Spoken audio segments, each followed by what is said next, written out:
frais, non? Attends, je sors une couverture de mon Gunna, tiens. Merci, ça. Ah, attendez, j'allume un feu.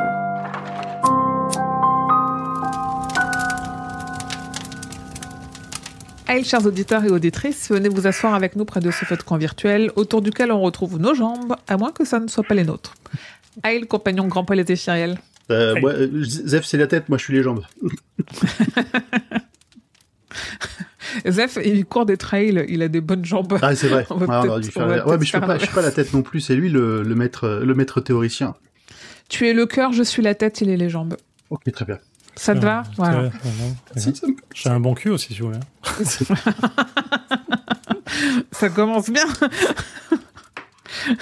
Avant qu'on commence réellement, j'ai un cas de conscience depuis quelque temps sur le Ail. Je sais plus ce qu'on s'était dit. Est-ce que c'est Ail ou est-ce que c'est Ailé?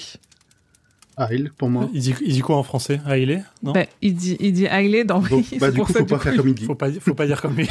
Parce qu'il dit ôté, il dit Ailé. Faut pas dire comme lui, du coup, faut dire autre chose. Il n'y a pas d'accent, donc c'est Ail.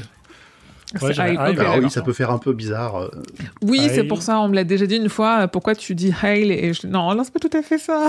C'est pas high, c'est Ail. Non, mais c'est plutôt à l'allemande, tu vois. Oui, mais il n'y a pas de H inspiré comme les Allemands le font, en fait. Donc, non. c'est pas Mais il y en a peu, très très peu, qui ont déjà eu l'impression de comprendre ça quand je le dis. Ok. Mais je garde. Heureusement que tu ne vois pas faire des saluts romains pendant qu'on enregistre. Et c'est pour ça qu'on fait très peu de live. Je suis pas invité au salut romain, sympa. Nous sommes donc dans le 33e épisode de la 19e Palabre. Ce soir, aujourd'hui, on continue le tome 5 de La Tour Sombre, Les Loups de la Cala. On est toujours dans la partie 1, qui s'appelle Vaadash, et là, on va se préoccuper des chapitres 4 à 7. Avant ça, on a quelques commentaires avec Alban Bouvarel qui a fait un... En fait, il y a beaucoup de personnes qui nous découvrent encore maintenant et qui du coup se font une espèce de binge, de rush de nos épisodes et qui commentent tout et c'est drôle, qui pré-shot un peu nos théories. Et genre, il avait pré-shot le fait que... il disait, dis donc, la représentation du monde de Roland, on dirait presque que c'est un peu platiste. Et il a mis un commentaire dans l'épisode d'après, il disait, ah oui, mais du coup, vous le dites. Donc, il y a eu plein de commentaires comme ça. Merci Alban. Ça nous a beaucoup fait rire.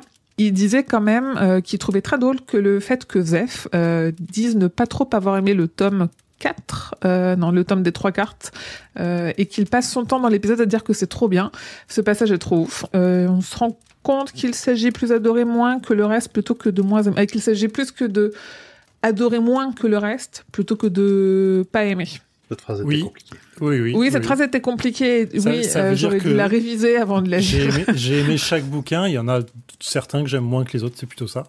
C'est ça, mais du coup, c'est vrai que quand on en parle, on dit j'ai pas aimé, alors qu'en fait, on a aimé, c'est juste qu'on a tellement aimé le reste qu'on a moins aimé. Alors, il y a des trucs qu'on n'aime pas, c'est pas grave. Enfin, il y a des trucs que j'aime mais pas c'était sur le tome des 3 cartes. Mais ça reste mon moins préféré parmi ceux que j'ai aimés. Dans ce sens-là. Mais oui, encore une fois. Ah oui. Mais bien vu, c'est exactement ça, il a bien compris mon point. Il se disait aussi que dans l'épisode, notre 5e épisode du Pistolero, on parlait de la tour infinie et des différents mondes, et il en est venu, je cite, « Et j'en suis venu à me dire que c'est Stephen King, la tour elle-même, et que son imagination crée des univers infinis connectés les uns aux autres. La tour pourrait, par extrapolation, être l'ensemble des œuvres, mais matérialisées dans l'entre-deux-mondes, ou pas puisqu'elle n'en fait pas partie. De plus, l'entité qui serait en haut de la tour serait, comme dans le cycle des dieux de Werber, l'auteur et donc Stephen King lui-même. C'est une idée qui vient de jaillir, mais peut-être complètement farfelue, mais vous êtes contagieux. Ça fait tellement plaisir de parler de cette œuvre, voilà, j'ai jeté mon pavé dans la mare. Trop bien. Ouais. Je suis pas en accord avec ça, mais... mais c'est effectivement bien théorisé. Enfin, moi, je suis pas d'accord avec ça, parce que pour moi, toute création artistique... quelle qu'elle soit, créer un monde qui est connecté à la tour. Oui, et du coup, c'est ça qui fait que les gens puissent voyager d'un monde à l'autre, en fait. Oui.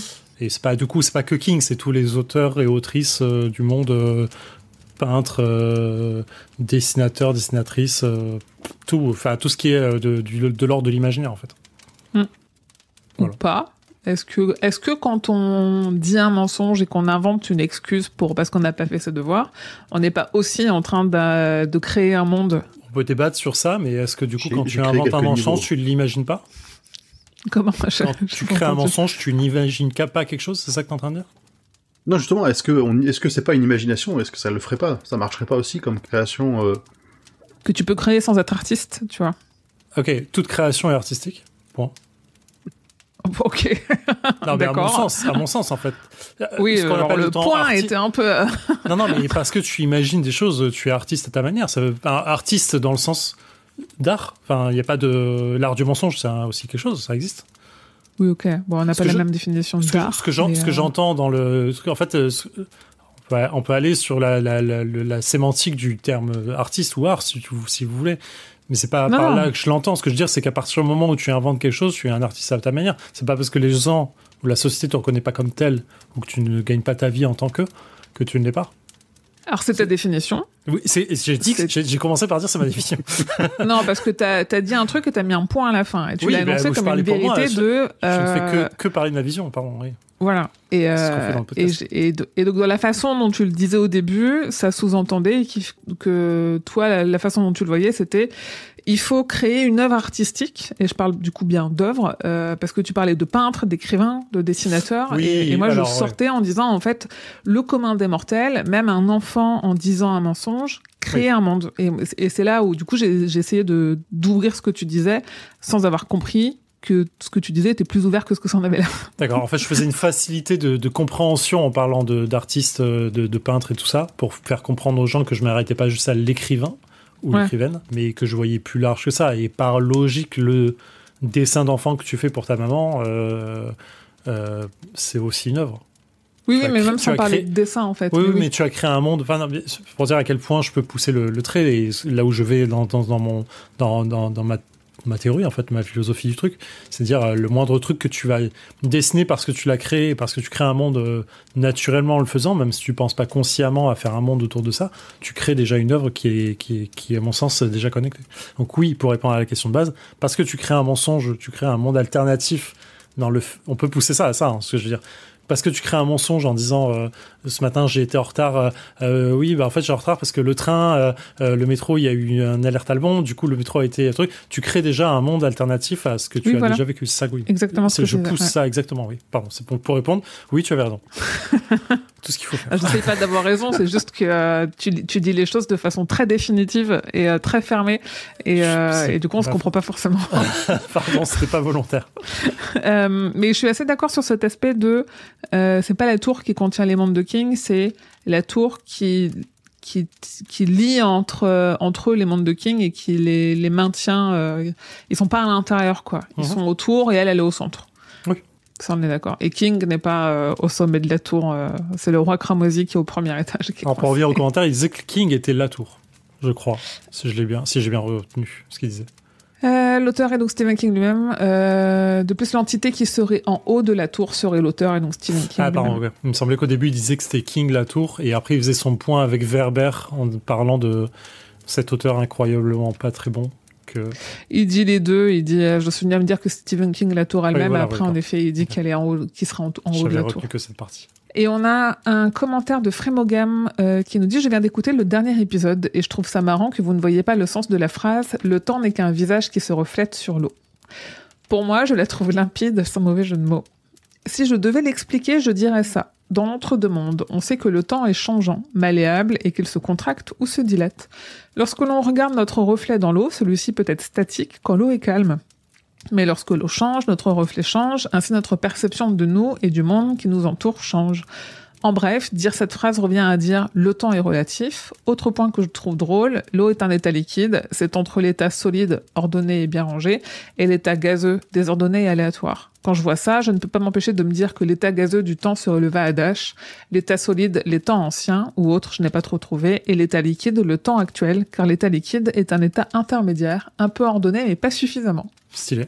Bref, il y a aussi un sens avec le reflet et le reflet d'un visage, donc d'un objet A sur l'eau, ou en regardant un miroir en optique, on appelle ça l'image de A. C'est une image irréelle, et donc on pourrait aussi penser à un double sens sur le temps qui n'est pas réel. Oui, ça c'est un peu le « ceci n'est pas une pipe ».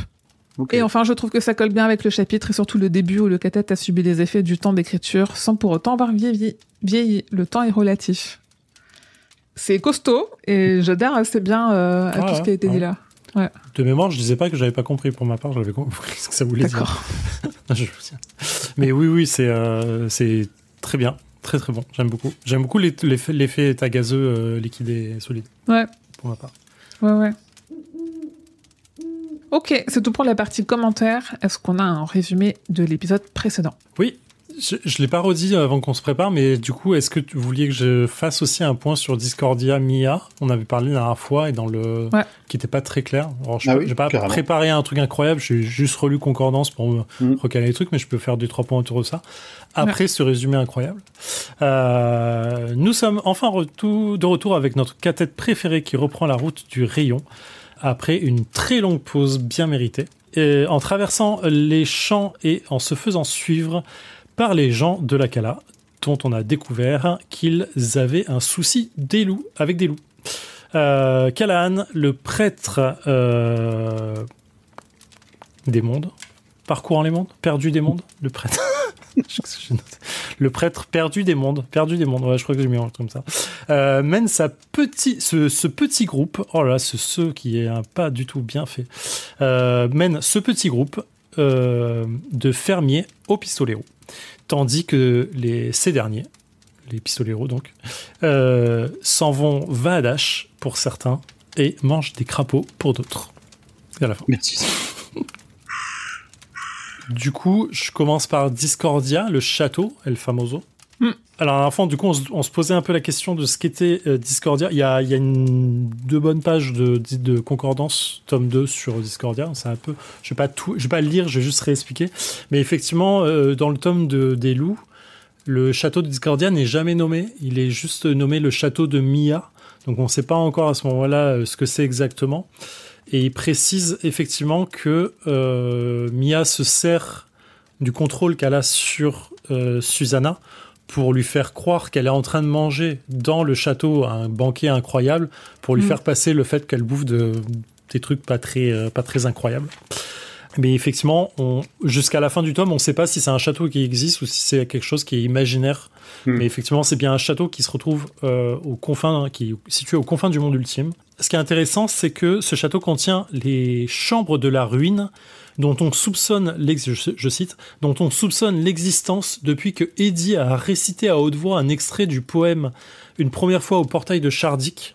Je ne vais pas les revoir, mais effectivement, au tout début, quand ils arrivent au portail, ils voient une porte et il y a un truc dessus. Je vous vois vous questionner. Moi je me souviens plus de ce qu'il y avait dessus. Voilà, mais ce qu'il dit exactement, non.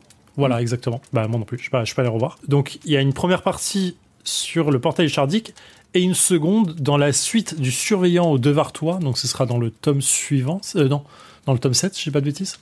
Le Devartois. Le Devartois, oui, c'est la fin, ouais. Et sous le château, il y a plein de trucs de Nord Central Positronic et il y a la forge du roi cramoisi et ainsi de suite. Mais surtout, il y a le village déserté de Fédic qui est derrière le château où on trouve effectivement Mia. Et pour me donner ma propre transition, du coup, Mia, c'est un démon à la base, donc qui est immortel, alors à l'origine, elle n'est qu'un des nombreux esprits désincarnés par le prime magique, abandonné par le prime magique après qu'il se fut retiré sous sa forme spectrale. Elle était un vampire sexuel ayant causé la mort de nombreux hommes. Parmi lesquels, et ça c'était intéressant à voir, de Amos de Pape, le frère de Roy de Pape, le grand chasseur au cercueil. C'est quoi le prime je suis pas allé voir. Ok. Non, en fait, j'essaie juste de comprendre d'où elle vient. Après, on part juste du principe qu'il y a des démons dans l'univers. C'est des forces primordiales, un peu les primes. Je crois pas qu'on ait une vraie définition. Oui, ok, ouais. Voilà. Et du coup, en fait, elle vit à Fédic. C'est la ville hantée de Fédic. Pendant qu'elle vit là-bas, elle se prend d'affection pour un bébé qui meurt par la mort rouge après que la mort rouge ait terrassé la population de Fédic. Je sais plus quand c'est, mais à un moment c'est expliqué. Mais grosso modo, ce bébé meurt. Et elle est tellement triste d'avoir perdu un enfant qui n'est pas elle, mais un enfant quand même, que Walter vient la voir en lui disant « Si tu abandonnes ton immortalité, je te ferai mère. » Et du coup, c'est ce qu'elle fait. Elle subit d'atroces souffrances pour abandonner son immortalité et devenir ce qu'elle devient. Et à partir de là, c'est là où elle devient le récipient de Roland pour pouvoir l'injecter chez Susanna et qu'elle prend possession en partie de Susanna à ce moment-là pour pouvoir grandir en elle et pouvoir justement prendre contrôle d'elle comme on le verra au fur et à mesure du truc et donner naissance à Mordred et ainsi de suite. Donc voilà, c'est pas très clair. J'étais en train de chercher Fédic, je voulais essayer de comprendre si quand elle est démon à Fédic, est-ce que Fédic c'est genre de se dire ok en fait il y a une ville, une vraie ville avec des humains et dedans il y a des démons qui vivent cachés parmi les humains, mais en fait non, Fédic c'est la ville qui est autour du château de Discordia. Oui, ouais c'est ça. Et du coup, mais Discordia, c'est pas un vrai endroit, tu vois. C'est, si, mais c'est pas un truc c'est pas l'entre-deux-mondes, c'est pas. Si. En fait, le château de Discordia, il est dans le monde ultime. Ok. Et en fait, de mémoire, parce que là, ils en reparlent un peu, il y a plusieurs endroits qui, comme Discordia qui existent, et au sous-sol, il y a des multiples portes. Je crois qu'il y a plus de 590 portes ou un truc comme ça qui mènent à d'autres mondes. Et en fait, de mémoire, c'est là où ils sont, dans le champ de Susanna, dans le sous-sol. Tu sais, quand ils sont à travers les portes, qui passent à travers les portes pour se rejoindre les uns les autres, et que Susanna a été enlevée. Et en fait, je crois qu'ils sont au sous-sol de Discordia. Pour pouvoir extraire l'enfant du ventre de truc, pour le donner à Mia, pour qu'elle lui donne naissance. Et que Roland et Eddie viennent la chercher pendant que Jack est avec Callan au truc. Bref. Et Fédic, c'est aussi un arrêt sur la ligne de chemin de fer de Patricia. Oh, oui, c'est vrai. On a vu déjà. On n'avait pas tilté à l'époque. Je l'ai regardé sur le Stephen King Wiki. Parce que je sais que le nom dit quelque chose en dehors de juste Mia. Et après, ils disent aussi que c'est là où les enfants enlevés à Calabrian Sturgis sont emmenés. À Fédic ? Ouais. Mais ça, j'ai un doute sur les étapes après qu'ils sont emmenés. Est-ce qu'ils arrivent directement à Tonnefoudre ou est-ce qu'ils repassent par Fédic ou Tonnefoudre, Fédic, c'est pas très loin tout ça en fait. Ils expliquent que c'est vraiment pas très loin les uns des autres, donc possible qu'après ils soient envoyés à Fédic effectivement. Oh là, mais trop bien Patricia qui passe à Fédic, je savais pas du tout, j'avais complètement zappé. C'est trop bien. Ok, cool. Merci pour ce point. C'est un peu plus clair et on verra si je m'en souviendrai quand on parlera. Je suis désolé, c'était pas extrêmement clair, mais moi je me suis perdu dans mes explications. Alors que c'était clair dans ma tête. On sait que la géographie de toute façon c'est toujours le bazar. Et puis surtout toutes ces références-là, même quand elles sont expliquées, ça reste tellement vague que moi je trouve que c'est vraiment les parties que j'ai du mal à m'imaginer. Et quand tu lis Concordance, des fois tu vois des lignes d'explication, tu vois des pavés de texte sur ce que c'est, mais tu dis mais j'ai jamais vu ça. J'en ai jamais vu nulle part ce truc-là. Ou alors il y a peut-être une phrase, un mot et derrière elle développe, mais c'est... Ouais, je vous ai épargné les trucs qui sont sous Discordia, les turbocompresseurs de je sais pas trop quoi. Ok. Ouais. Oui, et en plus, on essaye d'être clair sur un univers qui a pas été construit pour être clair, quoi. King, il a pas construit d'univers. Il est juste écrit avec ce qui lui venait en tête et il s'est jamais posé pour se dire, OK, je vais essayer de faire un truc cohérent et bien construit et répondre à un minimum de questions pour faire comprendre comment ça fonctionne. Il a pas fait ça. Donc, on essaye, l'exercice qu'on fait est aussi compliqué, mais ça a quand même éclairci des choses pour moi. Très bien, on est toujours dans la première partie, qui s'appelle Vaadash, et on commence le chapitre 4, Palabre. Au petit matin, Eddie s'empresse de vouloir raconter à Monsieur Je sais tout le rêve, mais il sait déjà, ils ont voyagé Vaadash. Il réveille Suzanne, fatiguée et courbattue sans savoir pourquoi, nous on sait évidemment pourquoi, pour raconter ce qu'il s'est passé. Sincère, Suzanne dit avoir dormi comme une masse, alors que Roland explique le voyage Vaadash. Eddie et Jack ont bien cru ne pas revenir de leur voyage, alors que Susanna maintient avoir dormi, et que Roland décide de garder encore pour lui ce qu'il sait. Les deux garçons racontent alors leur nuit. Juste pour revenir sur Vaadash, du coup, Concordance, il y a 5 pages et demie dessus. J'exagère, pardon. Il y en a juste 4. C'est écrit petit Concordance, hein, donc c'est équivalent 5 et demi. En fait, grosso modo, ils expliquent ce qu'on sait. Qu'il y a le Kamen, donc K-A-2-M-E-N, qui est le carillon, qui est très spécifique au Vaadash, qui permet de savoir quand on pénètre, quand on doit sortir. Les manies accableux sont familiers du voyage Vaadash, bon nombre d'entre eux, parmi lesquels Enchik, le Din des manies, ont même vu les trous dans la trame du réel. Certains cristaux de Merlin facilitent l'état Vaadash, la fameuse 13e noire. On peut aussi voyager Vaadash à partir de notre monde au cours des 5 années qui ont suivi la mort de son ami Lupe Delgado. Le père Callan a parcouru le monde parmi les autoroutes occultes, ça on le verra beaucoup plus tard. Là, ça se pratique couramment. L'espace Vaadash est un néant entre les mondes, l'équivalent des interstices remplis de monstres dans les murs et les planchers de la tour sombre. Sous le château se trouve une porte qui conduit directement à l'espace Vaadash. Bien que les grands anciens aient considéré cette porte comme une erreur, le roi cramoisi, en revanche, en fait bon usage et expédie là ses pires ennemis dans l'existence, les condamnant ainsi à errer sans fin, aveugles et déments dans ce grand vide, jusqu'à se faire dévorer vivants par les monstres qui grouillent. D'après Mordred, les plus malfaisants des monstres Vaadash sont ceux connus sous le nom de grandioses. Les fidèles lecteurs, c'est écrit en capital de Stephen King, qui connaissent la nouvelle intitulée Brume, seront sans doute familiers de ces monstres Vaadash. Dans ce récit, le personnage militaire, responsable d'un projet secret et accusé d'avoir fait un trou dans le réel, les insectes géants et créatures effroyables qui s'en échappent, rappelle un croisement entre les monstres du Vaadash et ceux d'une tramée. Je vous évite vraiment tout le reste. Il y a beaucoup de refs. Ça marche, ça donne une idée plus précise, merci.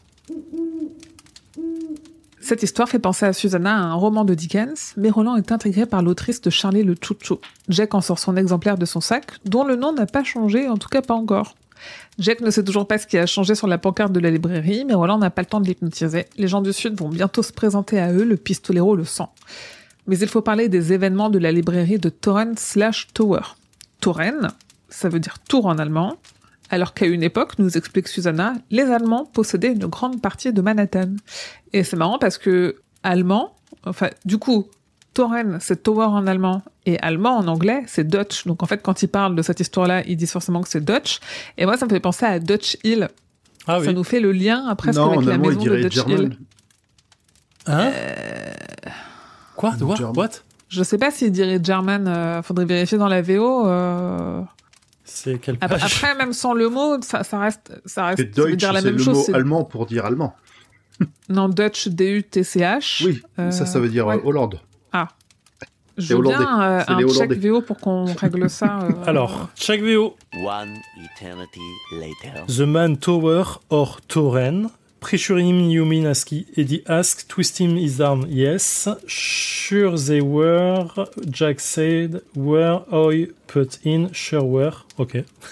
C'est Oi qui répond, il est trop mignon. Oté.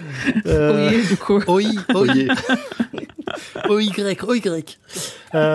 Bet you anything that Tower and Toren are really the same name, Susanna said. That's Toren's Dutch from Tower. She saw Roland getting ready to speak and après il reparle plus de ça. Après il parle de Berry, donc that's Toren's Dutch. Il me semblait bien avoir vu que oui. D'accord. Donc il parle effectivement de Dutch pour parler de l'allemand Toren. Ouais. Alors il est écrit comment? Juste pour être sûr. D-U-T-C-H. D-U-T-C-H. D-U-T-C-H, ok. Donc du coup c'est chelou parce que c'est vraiment pas du tout le même pays. Mais ok. Ouais, en fait, il y a un truc très américain, je trouve, autour de ça, mais je sais pas comment expliquer. Dutch, c'est vrai que j'avais entendu ce que tu disais sur le côté néerlandais du truc. Pour moi, ça paraît logique que ce soit les Allemands, et il y a un côté presque un peu vulgaire, pas vulgaire, mais familier dans la façon de le dire, je crois. Bah, un peu plus loin, ils parlent de Bosch en français, donc t'as peut-être la version un peu plus loin du familier, ils disent Bosch. Juste en dessous du moment où ils commencent à appeler Claudia. Ouais. Him being Dutch make a lot of sense, you know. One time the Dutch owned the most of Manhattan. So, il parle toujours de Dutch quoi qu'il arrive. Donc je pense que c'est un côté plus familier que dire German. Ouais, ok. Du coup, je comprends mieux le Dutch Hill d'après. Mais là, je l'avais pas parce que pour moi, allemand, c'est German. Ce qui est important dans le rêve de la librairie, c'est le papier que Dee a ressenti le besoin de voir à tout prix avant de repartir. Il faut se souvenir de ce qu'il y avait dessus, en détail. Sinon, je cite, des mondes entreraient en collision. Alors Roland s'apprête à l'interroger pendant que Jack fait le même calcul que moi la dernière fois. Claudia Inès Bachmann, ça fait 19 lettres. Et Roland dit que le Y qui est entre les deux prénoms, c'était en usage à Mégis. Et c'est logique parce qu'on se disait aussi la dernière fois que c'est d'usage dans tout ce qui est hispanique aussi. Et oui. donc, Mégis, c'est comme ça, quoi. Exactement. En parlant de traduction, du coup, on parlait de verboiser. Attends, c'est quoi ça c'est secondaire, rebondit Roland, machin. Pour l'instant, concentrons sur les... Vous avez vu les écumeurs de la tour penchés de la tour penchée, donc les mafieux. Verboiser le propriétaire, c'est bien ça. Oui. Verboiser, donc c'est un vieux terme, c'est un terme qui est un peu usité, qui veut dire effectivement malmener ou menacer. Je trouve marrant. Verboiser. Les traducteurs, des fois, ils se font plaisir. Autre nom qui fait 19 lettres, Richard Patrick Sayre, un des 2 noms de l'accord signé par Tower. Susanna ne comprend pas plus que nous l'intérêt de ce papier pour Tower, mais il y a d'autres parties que nous on n'a pas vues. Sombracorp a le droit de faire la pub de projets en préparation, ce qui pour lui explique l'enseigne qu'il a vue sur le terrain, qui disait que les entreprises Mills et Sombra Promotion rénovaient le terrain pour faire le complexe résidentiel de la baie de la Tortue. Et ça, on le reverra un peu plus tard. Mais tout ça, c'est forcément un faux projet. Ce qu'ils veulent, c'est la rose. Et moi, je ne comprends toujours pas pourquoi ils ont cédé la propriété du terrain si c'était déjà à eux. Je comprends pas. En fait, comprends après le côté il l'a pas vendu parce que c'était plus fort que lui, il devait nous attendre sans savoir qu'il nous attendait, machin truc. Ok, mais qu'est-ce qui fait que le contrat a été signé en premier lieu? Moi, la façon dont je le comprends, c'est lui, il détient ce terrain-là. Et eux ne peuvent pas l'acheter tout de suite pour X ou Y raison, ou du coup ne peuvent pas en faire usage tout de suite, mais ils disent pendant tant de temps, tu t'engages à ne pas le vendre à quelqu'un, en fait. Et nous, on te donne tant d'argent pour que ce soit le cas. Et en gros, Tower, il devait avoir besoin d'argent, lui. C'est peut-être pour ça qu'il a fait ce contrat. En fait, c'est une forme d'hypothèse. Lui, oui, ok, mais eux, pour moi, ce qu'on avait compris la dernière fois dans ce qu'on a lu, c'est que eux lui ont cédé le terrain pour 1 an. Pourquoi ils ont cédé le terrain pour 1 an? Je crois que c'est pas... ou alors c'est peut-être mal traduit, mais de la façon dont je le vois, c'est une forme d'hypothèque, en fait. À l'inversé, c'est... On se donne le droit d'acheter le terrain jusqu'à X temps. Et si on le fait, si au-delà de cette mais c'est là où c'est pas clair dans mon esprit. Mais pourquoi? Tu vois, parce qu'en fait, il parle d'une date. Pourquoi ils font ça? Il parle d'une date, mais si au-delà de la date, du coup, le terrain est à eux, oui. Et pourquoi en premier lieu ils l'ont vendu si de toute façon il y a la rose, enfin tu vois. En fait, pour moi, ils l'ont pas vendu. Hein. Pour moi, ce terrain, il appartient à Tower. Bah moi c'est pas ce que j'avais compris la dernière fois. Bah je sais pas. Il faudrait que je relise ce passage-là. Vous savez quoi? Je vais appeler un notaire. En direct avec vous ce soir. Julien Courbet. Non mais je pense que pour la prochaine, si vous voulez, je peux essayer de relire ces passages-là pour essayer de refaire un point, essayer de comprendre ce qui est dit là. Ce sera pas mal intéressant de comprendre un peu plus. L'intérêt. Et quand ça reviendra, parce que ça revient plus tard, ce truc-là où il réexplique le plan, bah en fait, on pourra comparer ce qu'on a compris à ce moment-là et le dénouement total de on était à l'ouest. On a rien compris. Ouais, mais il le réexplique déjà dans ces chapitres-là aussi. Ouais, pour moi, c'était plutôt complet entre ce qu'on a là et ce qu'on avait au dernier épisode. Bah en fait, quand il monte la tête corporation, tout ça, il réexplique tout, je m'en souviens. Ah oui. Enfin, je me souviens qu'il réexplique un peu plus les choses et c'est là où pour moi c'était complètement logique de ok, c'était comme ça en fait. Et je pense que soit c'est un problème de trad et du coup je regarderai la trad ce que tu disais en VF. Et s'il faut, le mec il s'est dit ouais attends, il doit avoir un terrain. Non mais attends, en fait ils ont acheté le terrain mais ils lui ont donné de l'argent à lui parce que c'était des mafieux. Voilà. Si des notaires nous expliquent, aidez-nous en commentaire. Sinon, Zéphiriel, il va regarder, c'est dans ses cordes. Hein. Ça fait... Wow, je dis pas que ça fait en partie de son métier, mais s'il y a quelqu'un qui comprend un petit peu parfois ces sujets-là, c'est plutôt toi que moi, petite responsable de communication. Tu te diminues beaucoup, madame. Bah, sur ces sujets-là... T'avais des trucs à dire sur ce passage-là? Pardon, j'avais des trucs à dire sur ce passage-là. J'aime beaucoup que, quand ils disent, vous étiez là-bas et vous sentiez le besoin de regarder ce qui se passe et regarder ce document précisément. Il dit, est-ce que tu avais un besoin comparable à celui de suivre le rayon? Et Eddie répond, Roland, j'ai cru que c'était le rayon. Le chemin vers la tour, autrement dit. Et en fait, il y a tout un effet assez intéressant là-dedans de dire, j'arrive pas à l'expliquer correctement, mais c'est dire le rayon, c'est pas simplement le chemin à suivre physique par terre pour marcher dessus pour arriver jusqu'à la tour. C'est aussi tous les effets et tous les choix décisionnels que vous devez faire, un mélange de cas et de rayons finalement, pour arriver aussi à la tour, pour que la tour soit la fin du chemin. Et du coup, aller Vadash, ça fait partie du sentier du rayon. Regarder ce document, ça fait partie du sentier du rayon. Et du coup, il y a tout un effet là-dessus. Et en fait, on peut pousser un peu ce raisonnement à Jake qui, quand il sort la première fois de la librairie et qu'il voit Charlie Chouchou et qu'il se dit ok, faut que je l'achète, je sais pas pourquoi, mais je dois le faire. Il y a aussi cet effet de, il voit déjà le rayon à travers tout ça en fait. C'est clair ce que je dis? Okay. Ouais. En fait, c'est le début du passage 3 où il rappelle que le chiffre 19 jouait un rôle tellement important dans tout ça. Sa signification finirait par... Et en fait, je me dis, c'est incroyable que si tu sais pas ce qui est arrivé à King pour que le 19 soit important, le truc jusqu'à la fin, ça paraît tellement obscur, c'est ouf, quoi. Il y a un truc tellement méta. L'obsession du 19, c'est parce que, en fait, si King n'avait pas eu son accident un 19, si King n'avait pas eu son accident et il se trouve qu'il a eu un 19, il serait pas en train d'exister, ces personnages-là, parce qu'il les a écrits parce qu'il a eu son accident. Donc c'est pour ça qu'ils sont autant obsédés par le 19, parce que c'est le 19, c'est ce jour-là, un 19, qui fait qu'ils existent, quoi. C'est ouf. Ouais. Et vraiment, la méta, elle est assez marrante. Il y a Roland après qui cite, je sais plus, Shakespeare en disant, pour commencer, nous tuerons tous les hommes de loi. Et Roland qui dit, ce serait le rêve de commencer par là, dit Roland d'un ton pensif qu'il employa, donna le frisson à Eddie. En fait, je me dis, mais attends, Roland, t'es pas un homme de loi, toi aussi? Parce que t'es un pistolero. T'es con? Ou t'es con? Parce que un là, peu quand ça l'arrange, quoi. Là, j'ai l'impression que... Et du coup, Richard Patrick Sayre et le 19 devient aussi, à mon sens, une partie du rayon. Parce que ça devient, en fait, un truc important à suivre. Ouais. Ça devient un passage. Voilà. En fait, tout ce qui concerne le 19 est important à suivre ou à comprendre pour arriver à l'action suivante. Et enfin, t'as pas fini le point 3, pardon. Non. Vas-y, continue. Je voulais juste reprendre ce que Jack dit à la toute fin. Il dit, ce que je crois, c'est que quelque part dans New York, dans un immeuble de bureau... je rigole parce que vous ne voyez pas la tête de Zef qui hoche frénétiquement de la tête. Dans un immeuble de bureau, probablement dans la baie de la Tortue, dans l'East Side, il y a une porte au nom de Sombra Corporation. Et quelque part derrière cette porte, il y a une autre porte, le genre qui vous amène ici. Il est malin. Jack, ouais. Il est malin. Et... il y a un truc qui m'a fait énormément penser à cette porte dans une petite remise d'une cafétéria qui amène quelque part précisément 22 100 ouais. Complètement. C'est complètement ça en fait. Ouais. Et c'est marrant. Et du coup, je suis allé voir parce qu'après on y reviendra. Ok.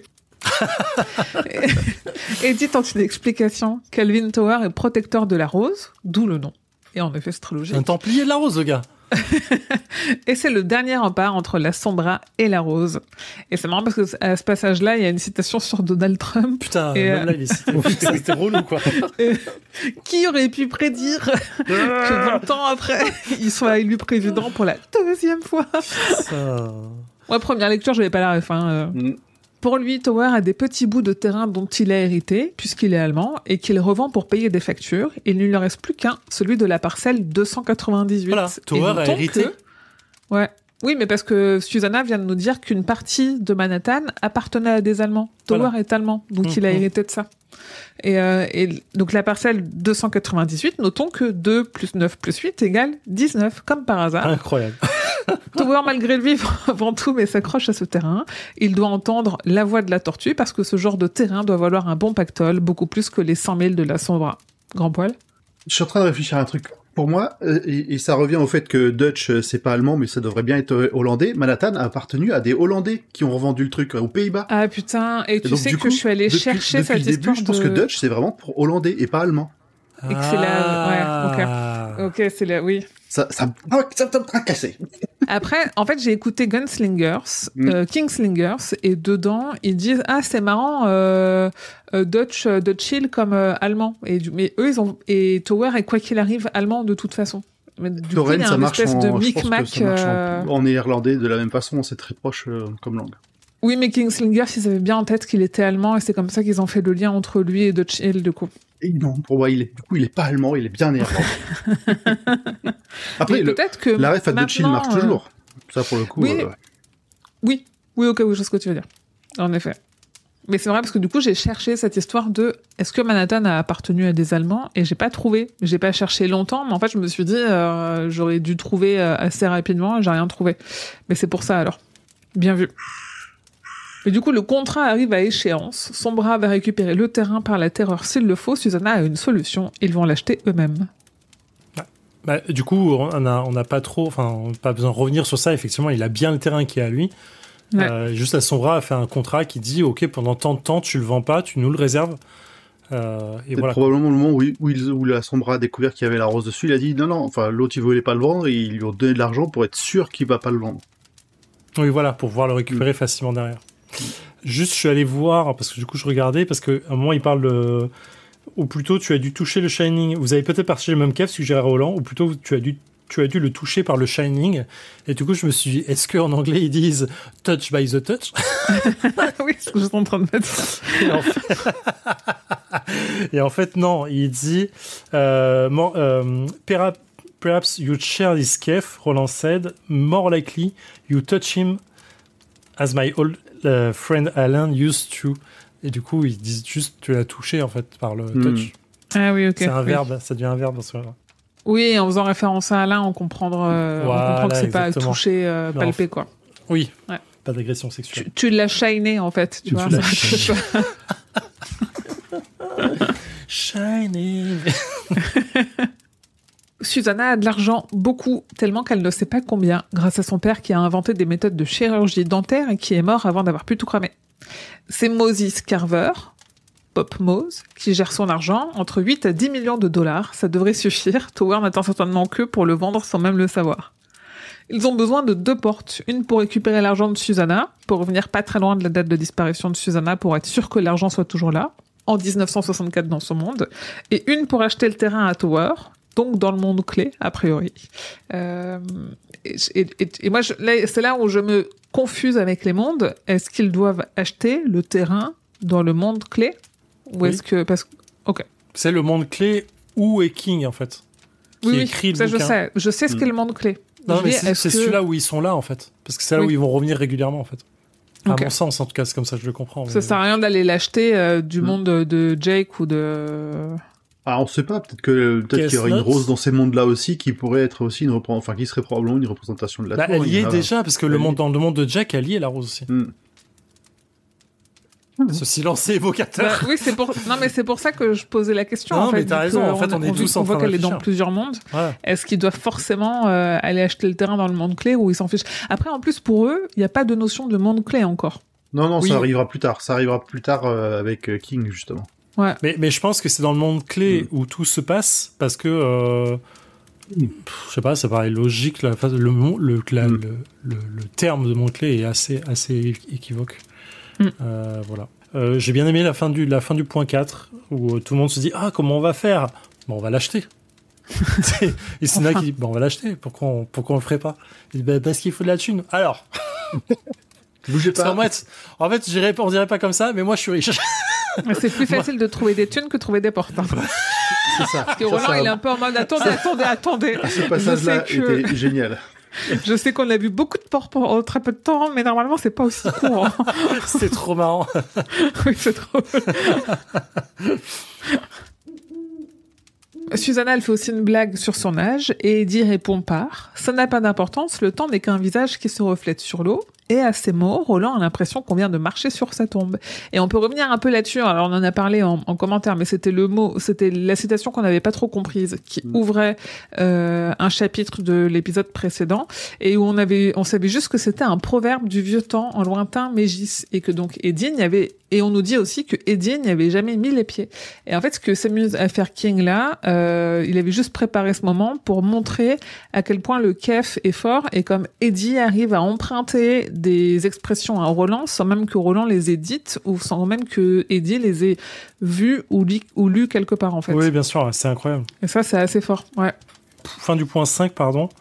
Le non chéri, mon père Pop Mose ont institué un fidéicomis. Fidéicommis. Voilà, juste, je suis allé regarder le terme, je le connaissais pas. Disposition testamentaire qui demande à remettre le patrimoine à une autre personne d'un temps donné. C'est quand t'es pas majeur et que quelqu'un gère ton patrimoine. Voilà. Peut-être un truc genre Trust Fund en anglais. Un truc de ce genre-là. Je parie que c'est Dutch. Ou Shining Dutch. Shining Touch The Dutch. Shining Dutch. Ça fait un bon nom de vaisseau pirate. Ça. Fin du point 5. Oui. On peut faire notre propre One Piece et du coup, ça sera un cathète sur le bateau. Trust Fund, exactement, monsieur. Putain, il s'y connaît. Est-ce que tu hein. crois que OT, il peut faire un bon petit médecin sur le bateau. Bah Tel oui, Chopper. bien sûr. Pas le meilleur. Faudra lui trouver un petit chapeau. Exactement. Parce que les petites bottines, on n'accepte pas trop, mais le petit chapeau. Oh, les bottines, ça lui allait bien. Hein. Oh. C'est pas très pratique sur un bateau. Hein, Non. Ou alors pas des bottines, mais des petites, justement des chaussures de bateau. Avec les petites boucles. Exactement. Bref, donc pour conclure ce marché, il leur faut du liquide. Pour Roland, peut-être qu'il existe d'autres mondes que celui-ci, comme lui a dit Jack en mourant, même si Jack a oublié. La petite rêve. C'est terrible ce passage. Et c'est là où il dit, en fait, les gars, détendez-vous parce que c'est pas si facile à trouver que ça les porte, quoi. C'est quoi? C'est toute ma vie, j'ai accepté. Jack, quand on s'est rencontré Jack, ce que tu as dit en mourant, Jack baissa les yeux, pâle, incapable de répondre. Il n'aimait pas se rappeler de cela. Dieu merci, c'était devenu flou. Et il savait que Roland non plus. Bien, se dit-il, c'est normal que tu veuilles pas t'en souvenir. Tu m'as laissé tomber, tu m'as laissé mourir. Je dis, bon, ça va, les vieux dossiers, bon. La rancune. Et en même temps, Oui. je le comprends. Et peut-être que la rose est la tour, ou peut-être qu'elle n'est qu'une porte elle-même. En tout cas, pour les manies, le Vaadash et les portes magiques, c'est la même chose. Roland estime être en quête de la tour depuis 1000 ans. Tellement le temps s'était ramolli. Mais d'après lui, il n'avait jamais vu de porte vers d'autres mondes avant de voir les 3 portes. Donc il les met en garde, les portes sont très rares, mais là, il leur en faut 2, impossible. Mais à ce moment-là, ils sont interrompus par un inconnu qui, pour Roland, semble venir du monde de ses amis. Cet homme au long manteau noir, longs cheveux blancs, cicatrices en T sur le front, affirme pouvoir les aider à trouver des portes. Il réside à Calabrine Sturgis, mais avant, il était dans le Michigan, et encore avant, il était à Topeka, sursaut de tout le monde. Avant ça, encore à New York, puis encore avant, Jérusalem Zlot, dans le Maine. T'as fait un Jésus-Ralem. Jésus-Ralem. Ah ouais, c'est dur, hein. Nom de famille, Ralem. Prénom, Jesus. Ouais, moi, j'ai aimé le drop des noms, c'était trop bien. La première fois que j'ai lu ça, j'étais en pétage. Ah bah oui, bah franchement, la façon dont c'est amené, ça finit juste sur ce qu'il faut, là, paf. Ouais, c'était vraiment trop bien. C'est pour ça qu'on a fait un guide de lecture, il y a des choses qui sont importantes à lire avant si vous voulez aller choper des rêves comme ça et vraiment avoir le... Clairement. Rendez-vous sur stephenkingfrance.fr et je crois même que je le remets en description de tous les épisodes, le guide de lecture du cycle. Le père Donald Callahan se présente, il n'est plus prêtre, il n'est plus de leur monde. Et d'ailleurs, c'est marrant parce que quand Callahan leur demande de quelles années ils viennent, c'est pas marrant, mais le narrateur redit 1984 au lieu de 1987 pour Eddie. Donc je pense qu'il y a une vraie erreur dans son texte parce que la dernière fois, on s'était dit il dit 84 au lieu de 87 parce qu'il avait marqué 64 pour Susanna en dessous. On s'est dit OK, en fait, il a lu 4. Il a lu le 4 de la ligne d'en dessous et s'est planté. Là, il redit 1984 ou le 1987. Et je sais pas pourquoi. Ça me rend ouf. OT. Callahan, lui, il vient de 83 et tout ce qui l'intéresse comme info, c'est un truc qui est très kingien. Il veut des résultats de baseball, il veut savoir si les Red Sox ont gagné. C'est trop bien. Et non, en fait, non, ils sont pas assez bons. Ils sont connus, mais ils sont pas assez bons, ils ne gagnent pas. Et Callahan se tourne vers Roland et le salue comme on salue un pistolero qui, en retour, l'invite à faire sa requête. Chacun se présente et ça n'échappe à personne que Donald Frank Callahan, ça fait 19 lettres. Ouais. Pardon, parce que je regardais un truc en même temps, mais du coup, fin du point 7, juste quand il se présente et « Pistolero, puisse notre rencontre être heureuse sur le sentier », il répondit « Avancez inconnu au bon cœur et dites-nous quelle est votre requête ». Enfin, tout passage, la fin de passage, elle est incroyable, je trouve. Il y a un truc très... assez stylé, en fait. Assez cadré, scripté, c'est trop bien, en fait, j'adore. Ouais. Comme toutes les prochaines, ou pas loin d'être les prochaines interventions de Roland, là, tu sens qu'il est dans son élément, dans le milieu, là on est dans son univers à lui. Ouais, ça devient politique, ça devient vraiment politique. Ouais. Ah, j'ai pas regardé Gilead qui fut. Merde, pardon, putain, je vais regarder en VO. Vas-y, continue. On comprend dans l'échange entre Callahan et Roland que si l'ancien demande assistance et secours, lui ou un membre de la Cala, ils devront dire oui, ils sont des pistoleros. À la surprise de Callahan, oui, ils sont tous des pistoleros. Alors ils doivent dire oui quand on demande de l'aide. C'est très protocolaire, on le disait. De ce qu'on comprend dans la demande, il y a 3 questions.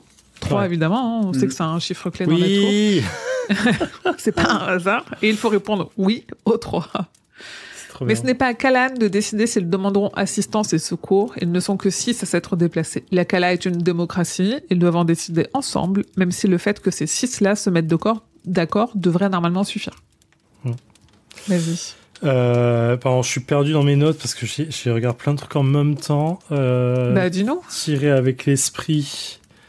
Blablabla. Oui, en fait, tirer l'esprit, je reviens sur mon raisonnement sur la magie, sur le fait d'imposer sa volonté à l'autre, qui est la magie du monde. Et en fait, c'est Eddie qui se dit ça.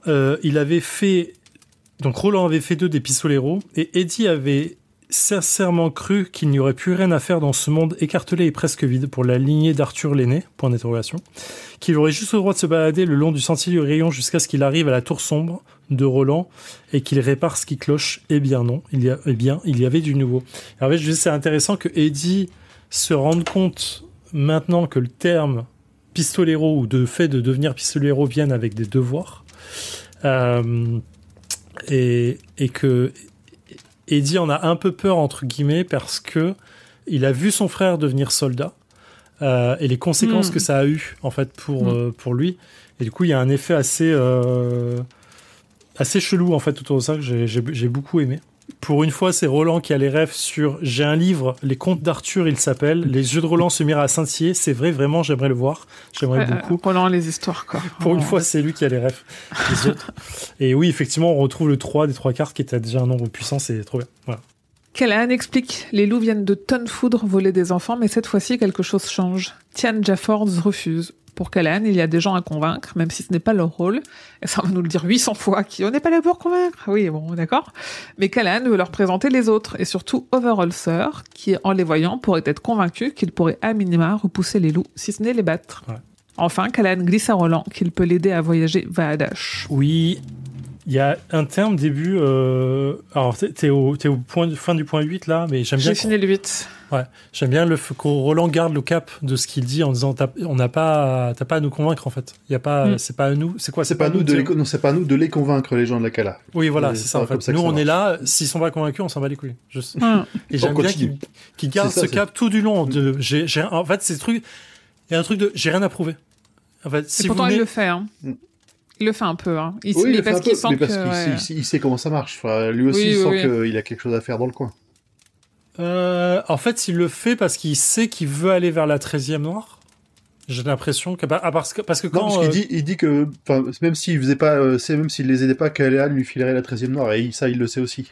Oui, en fait, ce que je veux dire, c'est que en fait, il convainc personne en fait. Il fait son boulot de pistolero en posant les questions et en sachant le truc, mais il le fait pas pour convaincre les gens qui sont des pistoleros.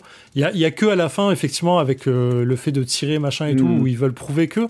Mais tout au long, pour moi, il est un peu en mode si vous n'êtes pas convaincu par nous, je m'en bats les couilles en fait.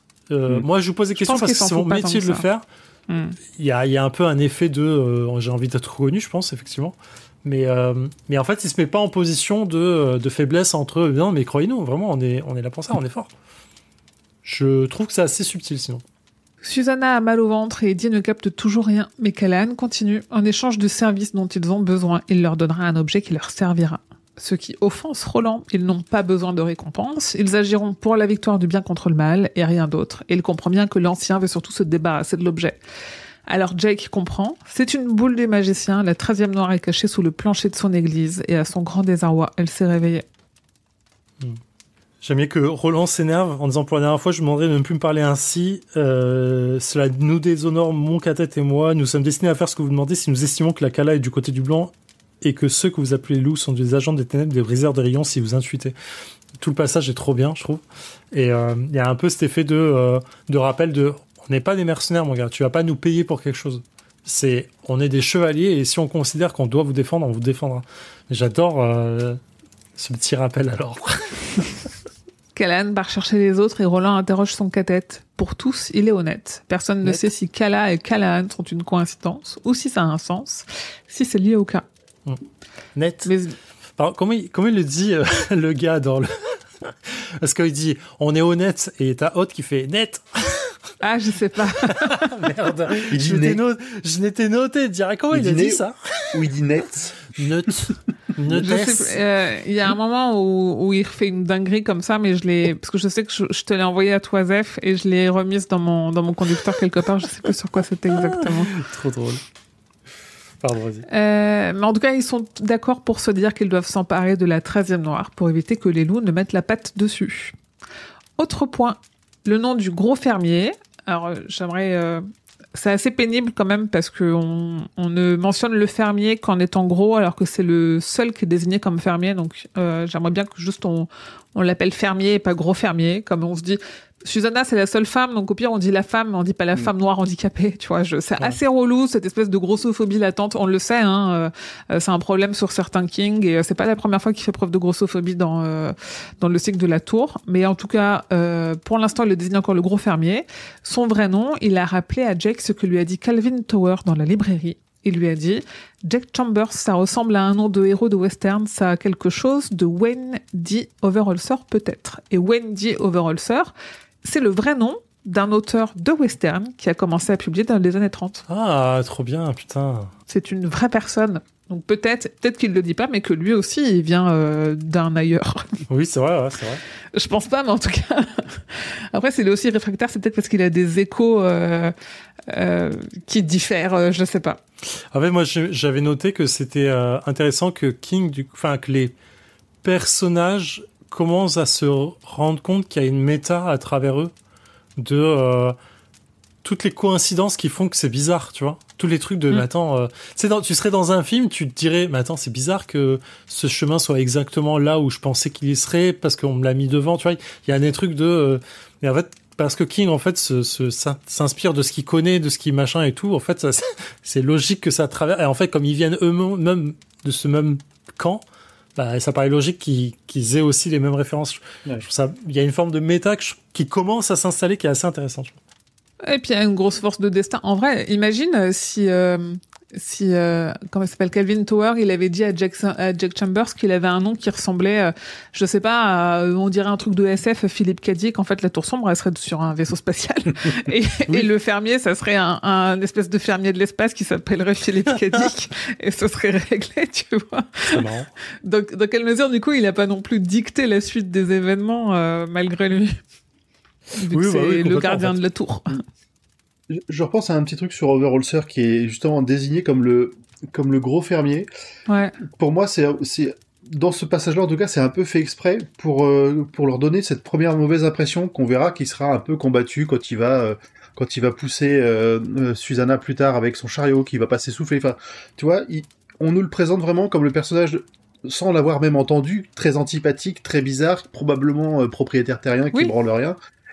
Et derrière, on s'aperçoit qu'en fait, c'était une fausse première impression.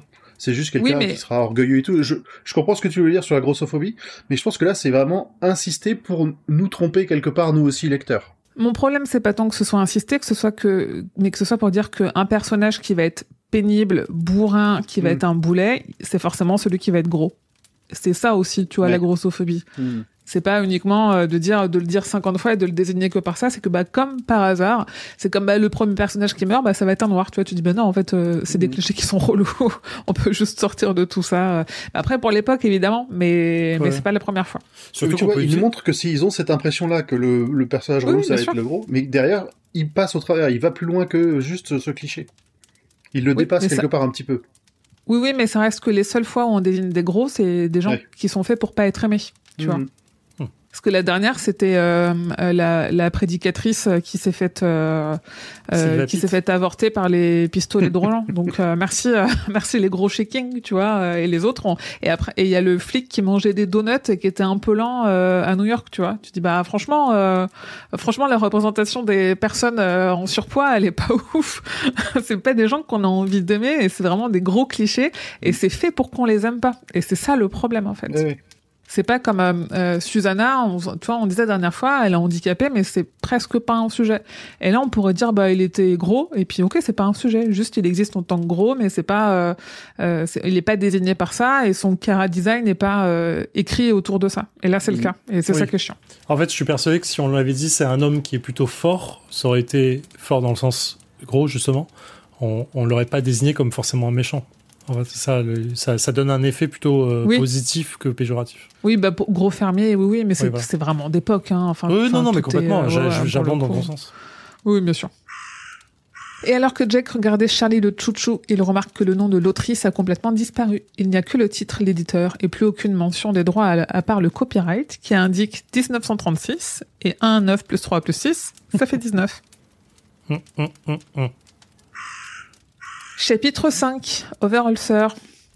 Roland intime à Susanna de ne rien dire et de surveiller ce qui se passe, que les autres ne verraient pas, quitte à ce qu'ils la prennent pour ça si fine. Et je n'ai pas trouvé de définition de si fine en VF, et du coup je ne sais pas ce que dit la VO. Ah ok, on peut regarder. Mais je pense que c'est si fine aussi parce que c'est un terme de l'entre-deux-mondes.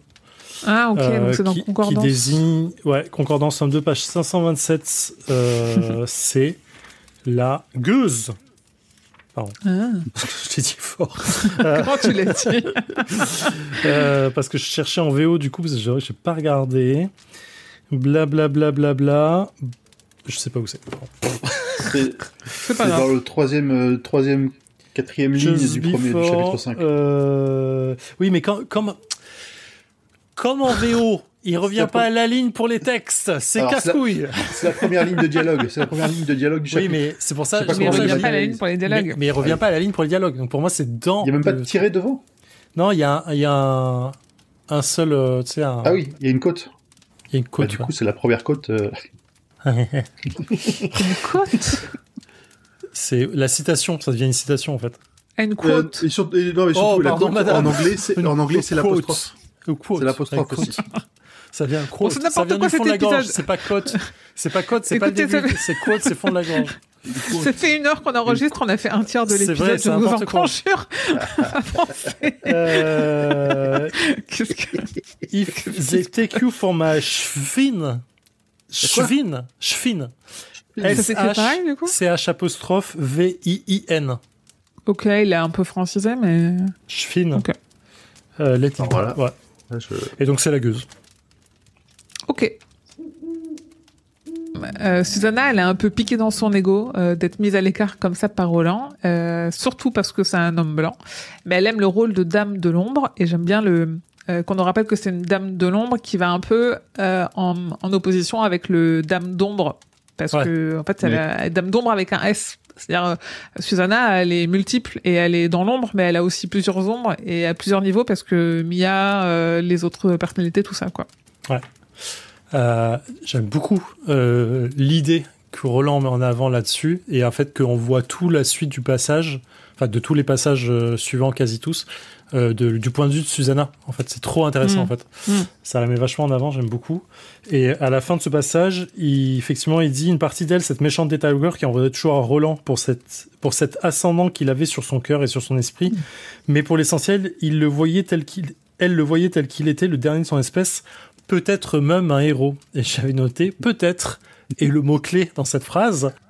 Puisque c'est Eddie, le véritable héros. Alors, j'ai pas noté, je l'ai pensé fort. Tu vas partager mon kiff. Est-ce que le héros continue malgré les sacrifices? Est-ce qu'il sacrifie ses compagnons pour l'objectif? Est-ce juste la figure du poème, je sais pas, je vais me relire. J'étais en train, ça bougeait trop. Tant de questions, pour moi, c'est plus aujourd'hui une forme de anti-héros, Roland. Dans le sens, il avance pour sa gueule et pas pour la veuve et l'orphelin, qui est l'essence du héros de base. Voilà. Clairement. Et du coup, tu disais que pour toi, Roland, il va quand même essayer de les convaincre. On peut se dire que dès ce passage-là, en fait, il met en place, tu vois, c'est un peu cette illusion qu'il va être tout seul le pistolero, que Susanna n'en est pas une, que Jake c'est juste un enfant et Eddie c'est un couillon. Tu vois, pour moi, à la limite, si on réfléchit dans ce sens-là, il est en train de se mettre en scène là, à cet instant-là. Il est en train de mettre en scène tout son cathète. Oui, c'est là où on a vraiment l'aspect très politique de Roland. Il sait exactement ce qu'il fait. Hein. C'est fou. C'est un pistolero comme Kennedy, tu veux dire. Ouais, mais oui. Au final, on en revient toujours à ça. Hein. Ouais. Bon, parce qu'on le veut. Donc malgré tous les symptômes évidents, Susanna pense ne pas être enceinte, parce qu'elle a toujours ses règles, elles sont même très abondantes, plus qu'avant, mais les douleurs de ses cycles ont disparu. Pour elle, ses symptômes et ses rêves fous, c'est le signe qu'elle veut un enfant dédié, elle a juste peur de faire une grossesse nerveuse. Je me souvenais pas qu'elle s'auto-convainquait qu'elle n'est pas enceinte, je me souviens. Ouais. Que son corps lui dit ça, en fait, parce qu'il lui dit, mais pour moi, c'était logique qu'elle l'était et qu'elle le savait. Mais parce qu'il y a plusieurs moments où avant elle met sa main sur le ventre et on voyait déjà ces signes-là. Mais en fait non, c'est voilà. Mais je pense qu'elle sent tellement que sa grossesse est pas normale qu'elle jusqu'au bout elle essaye de pas y croire quoi. Et qu'en le formulant, en le disant comme ça, on est dans sa tête à ce moment-là. Oui, on est dans sa tête absolument. à ce moment-là. Oui. Callahan revient avec les 5 autres, dont le déjà insupportable Overholser, qui interrompt les présentations. Rien qu'à le voir, le cathète comprend qu'il va être compliqué à convaincre. Alors, trop bien, parce que Susanna le décrit en disant pourtant, elle se dit qu'un est-ce qu'il a un grand chapeau blanc, là, je sais plus quoi, noir et blanc. Pourtant, elle se dit qu'un couvre-chef de ce genre devait valoir une petite fortune. Et elle en déduisit que le type dessous devait être Wayne Overholser, le gros fermier, comme l'avait appelé Roland. Celui qu'il fallait convaincre selon Callahan. Et en fait, je me suis dit, c'est quand même marrant qu'il y a encore un rapport à l'argent et que ce rapport à l'argent donne un statut social dans un monde où on n'achète rien parce qu'il n'y a rien. Parce qu'il y a, en fait, dans la Cala, il n'y a rien. Oui, ils font même pas d'échange avec les autres Cala. Si, je crois qu'ils expliquent qu'ils font quelques échanges. Il y a des marchands qui passent, qui font le tour des Cala. Ouais, mais tu vois, c'est pas un truc de... On n'est pas dans l'ancien western où le gars, il détient de la moitié de la ville, quoi. Genre, truc. Le gars, il a juste un chapeau. Et ça lui donne son statut social. Et je me dis, dans un monde où il n'y a plus de système économique, plus de magasins, plus de politique, il n'y a pas de politique. Tu vois, genre, il y a une forme d'assemblée, mais il n'y a pas de président, de maire, de shérif ou de quoi. Il a juste un chapeau. Et ça lui donne son statut. Je trouve ça trop bien. Le gars, il a un beau chapeau. Mais c'est hyper intéressant parce que plus tard, Eddie se fait la réflexion que il est étonné de trouver des gens et une Cala aussi civilisés dans ce monde-là versus ce qu'ils ont vu jusqu'à maintenant. Ouais. On est plus proche et c'est là où du coup les mondes, les frontières s'effritent. On est plus proche de notre monde à nous que du monde de Roland en réalité. Quand bien même c'est les us et coutumes du monde de Roland, on a quand même quelqu'un de chez nous qui vit là-bas et selon des préceptes qui sont très proches des nôtres et des statuts sociaux qui sont très proches des nôtres, quoi. Complètement. Je trouve ça. En fait, c'est un peu l'effet. C'est un peu l'effet d'avoir je montre là-bas, il y a rien. J'ai un peu l'effet d'avoir une école ou un collège où tout le monde porte l'uniforme pour essayer de casser les statuts sociaux, tu vois. Ouais. Et en fait, quand tu écoutes les études qu'il y a autour de ça, quand bien même tu mets des uniformes à tout le monde qui sont payés par l'école, machin et tout ce que tu veux, les élèves entre eux trouvent des moyens de casser de casser ça et de retrouver des statuts sociaux. Ça va être celui qui a une écharpe différente, qui est un peu cher, ça va être n'importe quoi en fait, la montre, le bracelet, le collier, la bague, tout ce que tu veux, qui fait que on voit que toi t'as un statut social plus élevé que quelqu'un d'autre. Et c'est intéressant, je me dis, même dans un monde où les gars ils sont juste fermiers tous en fait, il y en a un qui a un chapeau. Ouais. Il a un beau chapeau. Je trouve ça trop bien chapeau. En fait. Donc Eddie fait le maxi relou et il peut pas s'empêcher de taquiner gentiment le fermier. Et Roland, lui, présente son cathète. Et c'est le bafouilleux qui attire l'attention du jeune Benny, à peine plus vieux que Jake, mais beaucoup plus tendre, et le début d'une amitié entre les deux. C'est d'ailleurs Hot qui crée le premier lien entre tous en les faisant rire. De l'importance de Hot dans le cathète. Grave. Alors que les garçons jouent avec le bafouilleux, Roland demande à tout le monde de prendre le thé en l'attendant. Lui et Eddie doivent s'entretenir seuls avec le fermier. Roland écoute Overholser sans l'interrompre et à la fin, il n'a qu'une question. Que souhaite-t-il là, maintenant ? Le fermier veut juste écouter Roland. Alors Roland parle, mais on ne sait pas ce qu'il lui dit. On sait juste ce qu'Eddie racontera plus tard à Susanna, je cite, et il a expliqué dans d'autres termes pourquoi toute cette histoire était complètement insensée, rapporta Eddie plus tard. Puis il a fait exactement ce que Roland attendait de lui. On aurait dit de la magie. Oui. Alors tous rejoignent le campement de ces gens de la Cala et Eddie fait marcher Overholser en lui faisant presque croire qu'il peut deviner son deuxième prénom. Tout simplement parce que ça fait 19 lettres. C'est parce que Eddie est trop fort. Déduit. Et Overholser ne sait pas si Eddie est gâche ou idiot. Et je me dis, gâche, c'est une ancienne expression ou c'est... Parce qu'il y a un côté un peu gâché, c'est-à-dire... Mais pour moi, c'est la même chose que idiot dans ma vision du mot. Je l'ai compris comme ça, j'ai pas regardé parce que j'étais dans le train et j'avais pas de réseau à ce moment-là. Je me suis noté de le voir, je l'ai pas regardé. C'est comme il y a pour moi, vu comment c'est employé, surtout plus tard, gâche, c'est vraiment plutôt dans le sens de malin, de intelligent. Ah, ok, d'accord. Ah oui, ok. Plutôt d'accord. Gâchette, genre il est rapide, quoi. Mais Overholser commence à changer d'avis. Susanna le sent en un regard. Roland a su lui faire peur et surtout lui donner envie de trouver une raison de dire oui à demander aux pistoleros de leur porter secours. Mais ses pensées sont interrompues par Andy, le robot de métal de 2 mètres de haut, qui surprend le cathète avec ses yeux aux éclairs bleus et son inscription au nom de North Central Positronics. Face aux cathètes méfiants, excepté Roland, le robot propose un dîner et un horoscope. Je m'étais noté, bon, qu'est-ce qui pourrait mal se passer en laissant faire ? Et je reviens sur les deux garçons étaient devenus amis avec une promptitude effrayante typique des jeunes garçons. Elle se demanda si c'était une bonne idée, car ces deux garçons étaient différents. Le temps leur montrerait sans doute à quel point, et pour leur plus grand chagrin. Et je me dis, qu'est-ce qui peut mal se passer ? Moi, c'est le truc que je préfère dans ce tome-là. Je me souviens de Susanna qui s'entraîne avec les assiettes pendant que lui, il est en train de sauter dans les bottes de paille avec Benny et cette espèce de truc de dire, en fait, on sait que ça va mal finir, on sait que Jack, ça va lui faire plus de mal que de bien, ce rappel en fait, il est un enfant alors qu'il est plus un enfant. Ouais. C'est fini, il a une destinée devant lui qui l'oblige presque à ne plus être un enfant, mais c'est plus fort que lui et c'est pour ça que c'est un de mes passages préférés, quoi. Vraiment. Donc, chapitre 6, la voix d'Eld. Non? Si, continue. Oui. Tu anticipes. C'est au début, c'est pour ça. J'anticipe un peu.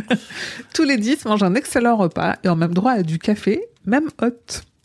Eddie pensait qu'il plaisantait, mais Roland, impossible de savoir vraiment. Le peu d'humour qui lui restait avait atteint le point de dessiccation. Dessiccation ultra marrant, parce que ça, je l'ai noté ce dimanche en disant dessiccation. Je sais pas ce que c'est. Je suis allé voir.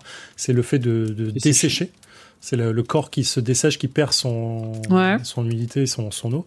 Et le soir même, je jouais à Aurora Arkham en jeu de cartes. Et il y avait un sort qui est marqué dessiccation. J'étais en mode « Oh, je connais le mot !»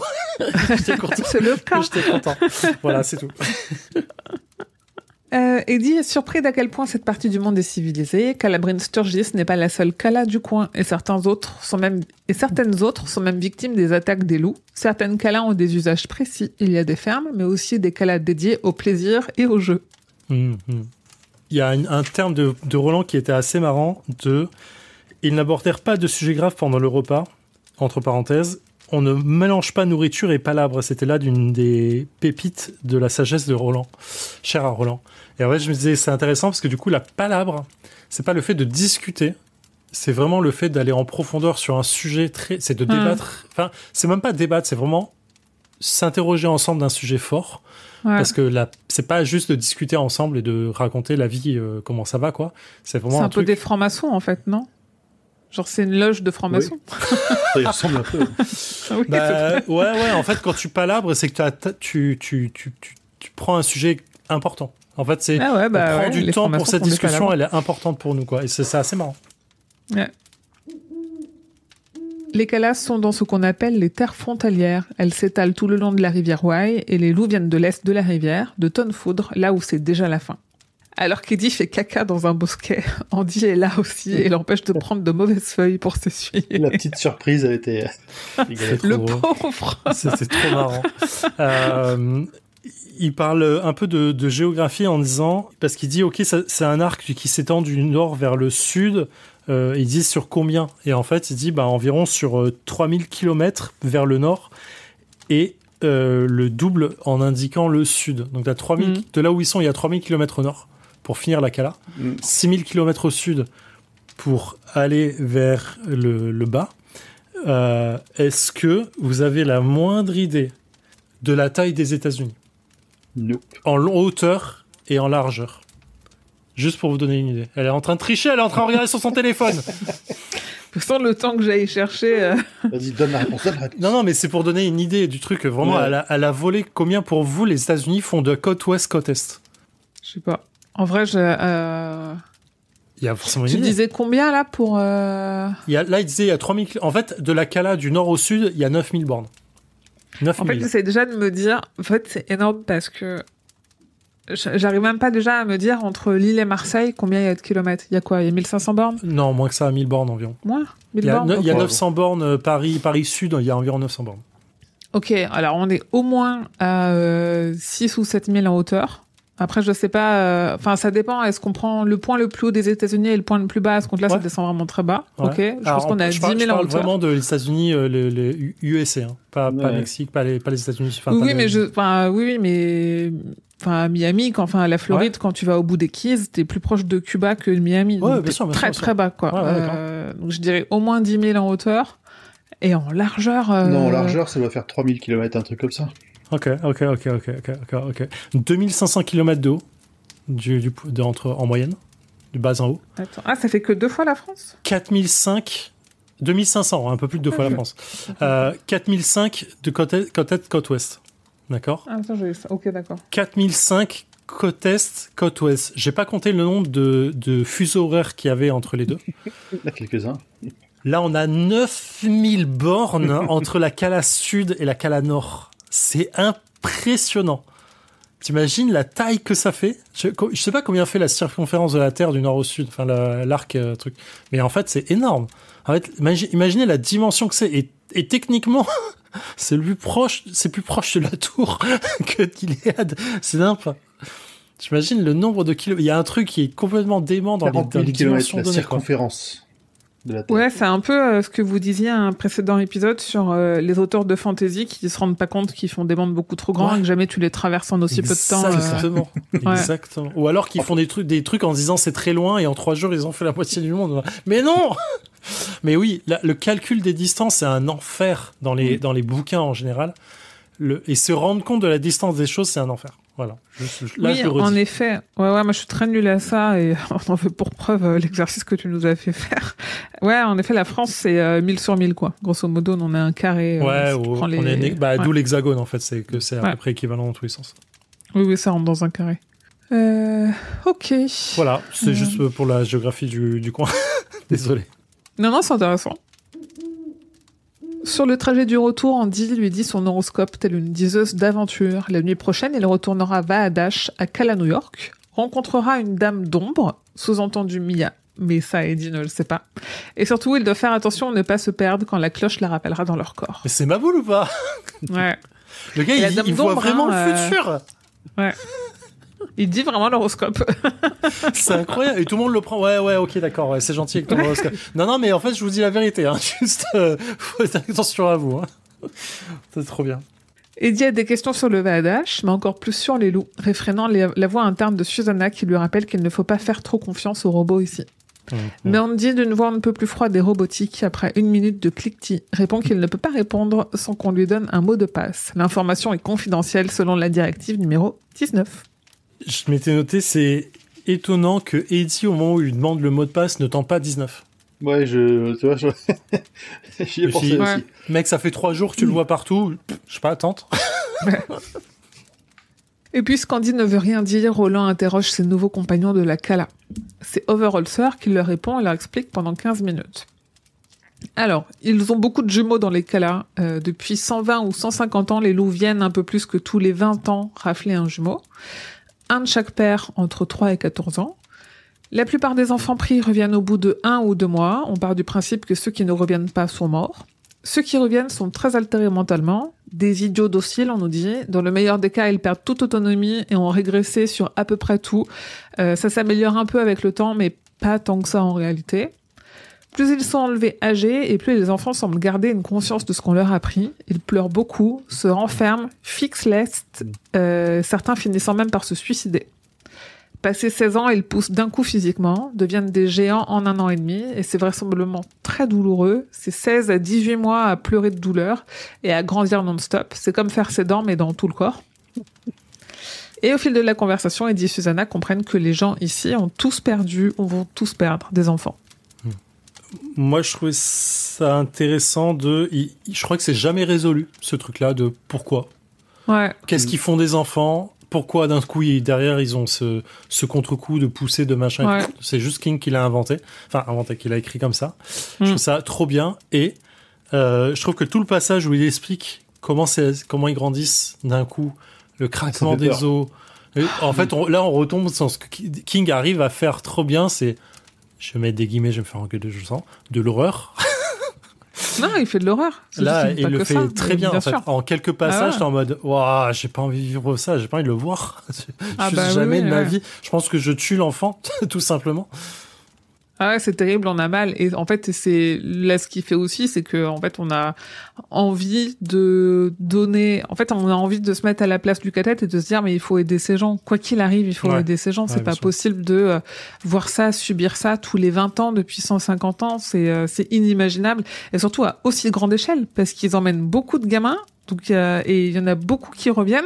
Ouais. Et donc, tu te rends compte, ils n'ont pas tous le même âge, mais ça veut dire que pendant les 20 ans, vu qu'ils prennent des enfants de 3 à 14 ans, il y a, pendant une quinzaine d'années, il y a tout le temps des enfants en train de souffrir à leurs 16 ans. Ouais. En fait, ils sont pas tranquilles pendant les 20 ans qui séparent les deux rapts. Non, il y a un truc Il y en a qui arrive, meurent, quoi. il y en a qui grandissent, il y en a machin. C'est un fardeau continu pour eux et pour les enfants. Peu importe la conscience qu'ils ont mal, quoi. Ah ouais, il y a un truc que je me pose toujours dans ces cadres-là de pourquoi vous continuez à vivre là, en fait. Mais je crois qu'il le pose à un moment la question, mais j'ai un doute. C'est cassez-vous, en fait. Juste, vous savez qu'ils vont venir, vous savez que cassez-vous. Ailleurs, En fait, ils disent qu'ils ont déjà essayé, ils ont essayé de s'éloigner déjà pas mal. Les loups sont venus les chercher et qu'ils savent pas si ça va pas continuer et qu'ils abandonneraient en plus tout ce qu'ils ont déjà. Et en fait, il y a une double question de est-ce que c'est le lieu qui fait naître plus de jumeaux qu'ailleurs? Est-ce que c'est eux parce que génétiquement il y a eu un truc qui les a modifiés? Est-ce que c'est l'endroit parce qu'il y a peut-être des ondes comme le Covid ou n'importe quoi, le Wi-Fi qui fait que ils font plus de jumeaux ici? En fait, c'est trop intéressant en fait comme truc. En fait, on sait que les autres Kalas ont aussi les loups qui viennent, donc ils savent qu'ils peuvent pas aller à une autre Kala parce qu'ils ont ce risque-là aussi. Et je pense que aller plus loin encore, tu parlais tout à l'heure de la superficie de l'endroit, aller plus loin, c'est même pas imaginable avec les ressources qu'ils ont de se dire on va aller construire quelque chose ailleurs, quoi. Complètement. Pourtant, ils parce ont un que train. je pense qu'il y a en plus quelque chose qui est je vais pas rapporter forcément ça aux personnes qui sont battues par leur conjoint ou conjointe, mais il y a une espèce de truc de te dire les solutions que tu arrives à envisager dans ces cas-là ont l'air presque plus insurmontables que le calvaire que tu subis, tu vois. Et il faut qu'il y en ait un qui dise à un moment donné, mais attendez les gars, on va pas continuer à faire ça, et qu'il y ait des pistoleros qui passent à ce moment-là pour qu'il y en ait qui commencent à un peu de se réveiller de l'espèce d'état dans lequel ils sont, parce que vu que c'est constant, t'as même pas un moment de répit pour te poser et te dire. Oui, bien sûr. Et là, t'as un espoir qui naît, en fait. Ils ont tous des enfants qui sont revenus crânés et dont ils doivent s'occuper, donc c'est pas évident, quoi. Ouais, bien sûr. Ouais. Très bonne la blague sur le Kala. Je l'ai. Elle est bien. Dans ce cas-là. En tout cas, une fois grandis, certains peuvent aider à des tâches physiques, mais la plupart errent sans intérêt. Ils ne se reproduisent pas, ils sont sexuellement morts, les hommes ne bandent même pas. Enfin, à 30 ans, les crânés vieillissent subitement. Perte de cheveux, aveuglement, escarres et plaies sur la peau et dans les organes. Ils meurent en hurlant de douleur dans le début de leur trentaine. Les loups, eux, viennent à 40 en ville et une 60aine en tout si on compte ceux dans les fermes isolées. Ils ressemblent à des hommes mais portent des masques de loup gris dans un acier qui pourrit au soleil. Ils sont tous sur des chevaux gris avec des pantalons gris et des capes vertes à capuche. Et là, c'est tellement appuyé qu'on se dit non, quand même, ils se rendent bien compte de ce qu'ils sont en train de dire. Et Roland et Eddie vont se marrer à ce propos-là plus tard en disant ils sont ténés ou pas pourquoi? En fait, je pense qu'ils sont tellement dans leur truc. Oui, puis c'est un problème c'est une doctrine de perspective. Presque, oui, de perspective. Oui. T'as jamais vu autre chose en fait. Donc pour toi, c'est normal que ça existe comme ça en fait. Ouais. Il parle un moment. Là, t'es où, par exemple, passage? Je suis dans le point 4 encore. Ok. Début moitié du point 4. Passage 4. Oui, ils arrivent de Tonne Foudre, ils disent. Ouais. En Iran. Oui, s'il fait, vous verrez, c'est dans cette direction, à environ 100 roues. Je vais aller faire la rationalisation, la conversion. La conversion, merci, de 100 roues, ça fait environ 137 km. Ok. Pas si loin, Tonne Foudre. Non, surtout à l'échelle de ce qu'on a dit tout à l'heure. C'est plus proche que la Kala d'à côté, quoi. Et en effet, ils viennent de l'est de Tonne Foudre, là où on dit qu'il y avait des montagnes avant. Ouais. Pour eux, Tonne Foudre est un pays de vampires, de taïns, de croque-mitaines, et Kalan s'y connaît en vampire. Pour lui, il y en a, c'est sûr. J'allais dire, genre, tu connais un vampire? Il ne faut pas en douter, sinon ça causera leur perte, comme lui, ça a causé la sienne. Les loups ne semblent pas venir toujours à la même heure, mais viennent 2 jours. On les entend arriver de l'est à cause du bruit des sabots, et on voit le nuage de poussière arriver. Ils sont armés de fusées, de grenades et de vifs d'argent, des genres de drones tueurs qui vous suivent où vous alliez, peu importe la vitesse. Alors, des lumitriques aussi, qui tuent instantanément tout ce qu'ils touchent, des boules de métal volantes qu'on appelle des drones ou des vifs argent. Lumitrique en VO a plus de sens qu'en VF, parce que le lumitrique, c'est le sabre laser de Star Wars qu'ils utilisent. En fait, c'est le light stick. En VO. Non, parce que j'ai pas envie que Lucas m'attaque pour ça, donc du coup je vais dire l'aestique. Regarde, c'est un bâton de lumière. Et c'est les snitches en VO pour les vifs argent. Je sais plus ce que c'est en Harry Potter. Un vif d'or. Oui, c'est vif d'or, mais en anglais. Je crois que c'est le snitch aussi, je crois aussi. Là, c'est SNEET, mais je sais pas si en snitch, c'est pas I en Harry Potter langue. Golden snitch comme Fouineur, tu vois, Golden Snitch. ITCH. Voilà ça. Ouais. Et du coup, il a juste mis 2 E. Non, mais non, madame, t'es qu'à part en justice parce que j'ai utilisé votre terme. C'est la même chose, et puis ils sont en argent, c'est pas pareil. Alors, ils sont pas en argent en VO, hein. C'est juste snitch E. Ah oui, 600. D'accord. Oui, là, pour le coup, ça se rapproche du français. Oui, non, mais du coup, la personne snitch. Ah, c'est peut-être Silver Snitch, pardon, tu as raison, peut-être. J'ai juste noté le terme, ouais. Voilà. Et parfois, les loups oublient une paire, et certains jumeaux ne perdent pas leur double. Comme quoi, ils sont pas... Tu vois, il y a ce truc de te dire, c'est militaire, dans le sens, c'est des robots, ils savent précisément ce qu'ils viennent chercher quand ils viennent le chercher et tout, mais ils en loupent dans leur quadrillage, quoi. C'est comme s'ils avaient l'information avant. Wink, wink. Oui, bah oui, mais il leur manque quand même. Parfois, la personne qui donne les informations ne les a pas toutes. Les loups ne ramènent pas les crânés, ceux-ci reviennent par le train. Mais pas un monorail, heureusement, des trains normaux à locomotive qui traînent des plateformes sans ombre où sont serrés les enfants en train de hurler. Comment on dit crâné en anglais? Parce que du coup, c'est pas un mot que... On l'avait dit déjà. C'était c'est Runt. On disait que... Moi, je disais que ça ressemblait à ruiner, et toi, tu disais que ça ressemblait à... C'est le plus petit de la portée. C'est ça. Runt, c'est ça, ouais. Par contre. Ouais. Les locomotives ne repartent jamais à tonne foudre, elles sont mises à la casse. A priori, le voyage dure 2 à 3 jours, en plein soleil, avec quelques rations, mais personne ne sait à quelle vitesse va le train, donc à quelle distance sont les lots. Il leur reste désormais 26 jours avant leur arrivée. Overholser est toujours sceptique vis-à-vis de ces pistoleros dont il n'a jamais entendu parler.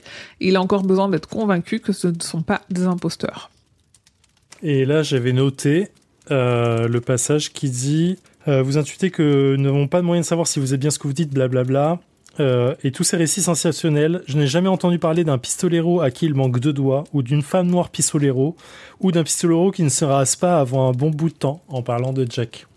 Donc là, il a cité Roland, Susanna, Jack, qui ne seraient pas des pistoleros. Qui parmi eux serait encore un pistolero éventuel?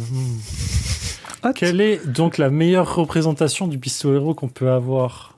Je vous laisse deviner chez vous. Hot. Si je le dis 3 fois, ça va être compliqué. Je sais pas. Peut-être. Non. C'est pas le meilleur personnage? Non, pas Callan, on a dit. Callan, c'est pas un pistolero. Qui parmi les personnages restants... Vous aussi cherchez chez vous quel est le personnage restant qu'on n'a pas cité? Ah pardon, OT. C'est pour ça que tu comprends pas. Voilà. Roland est saoulé d'avoir à faire ses preuves à chaque fois que des gens viennent le voir pour être sauvés. Mais soit, il va faire sa démonstration. Alors il demande à Andy de lui ramener des assiettes. Et c'est marrant parce qu'on nous dit dans ce passage que Jake, à côté de son ami Benny, ressemble à n'importe quel garçon de son âge. Mais dès qu'il remet son masque de pistolero, il est plus redoutable que n'importe quel adulte. Mais ce qui va se produire va séparer un peu les 2 garçons. Quand les pistoleros arrivent en ville, il y a de la casse.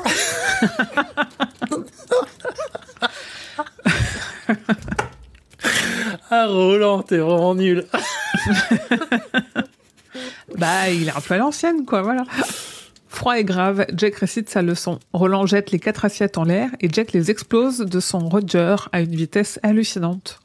Roland en jette d'autres et Eddie et Susanna font de même, d'une rapidité qui laisse tout le monde stupéfait.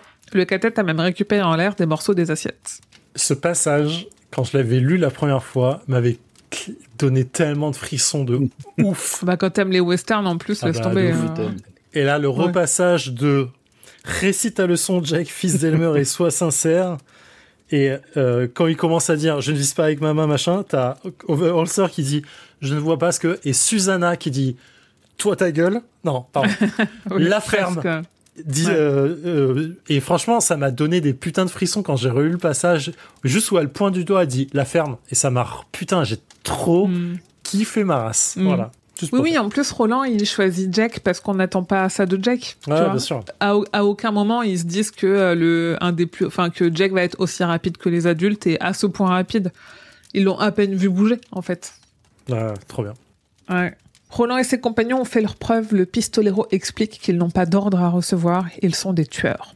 Alors ce soir, ils vont rentrer à leur campement tenir palabre. Et demain, ils viendront à la Cala et resteront une semaine pour faire connaissance, observer les lieux et les bâtiments, mèneront leur enquête, convaincront les gens qu'il faut encore convaincre. Et au terme de cette semaine, s'ils estiment que la Cala peut être défendue, ils demanderont quelques hommes pour les aider et se préparer. Sinon, ils repartiront. J'ai kiffé. Oui, vous avez des choses à dire avant que j'enchaîne avec le 7? C'était trop stylé. C'était parfait.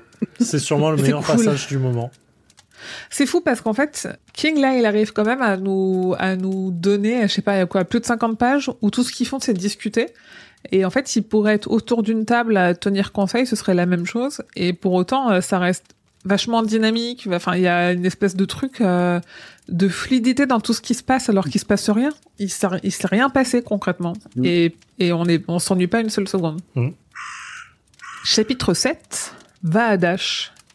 Reparti sur son campement, le cathète tic, 60 chevaux gris, tous gris.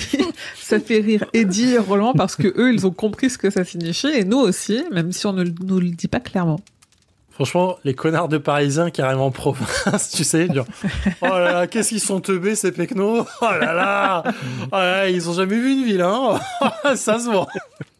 Ils ont pas vu la nouvelle couverture de chez Gélus, sinon ils auraient compris que c'est des robots. Oh là là, c'est marqué dessus.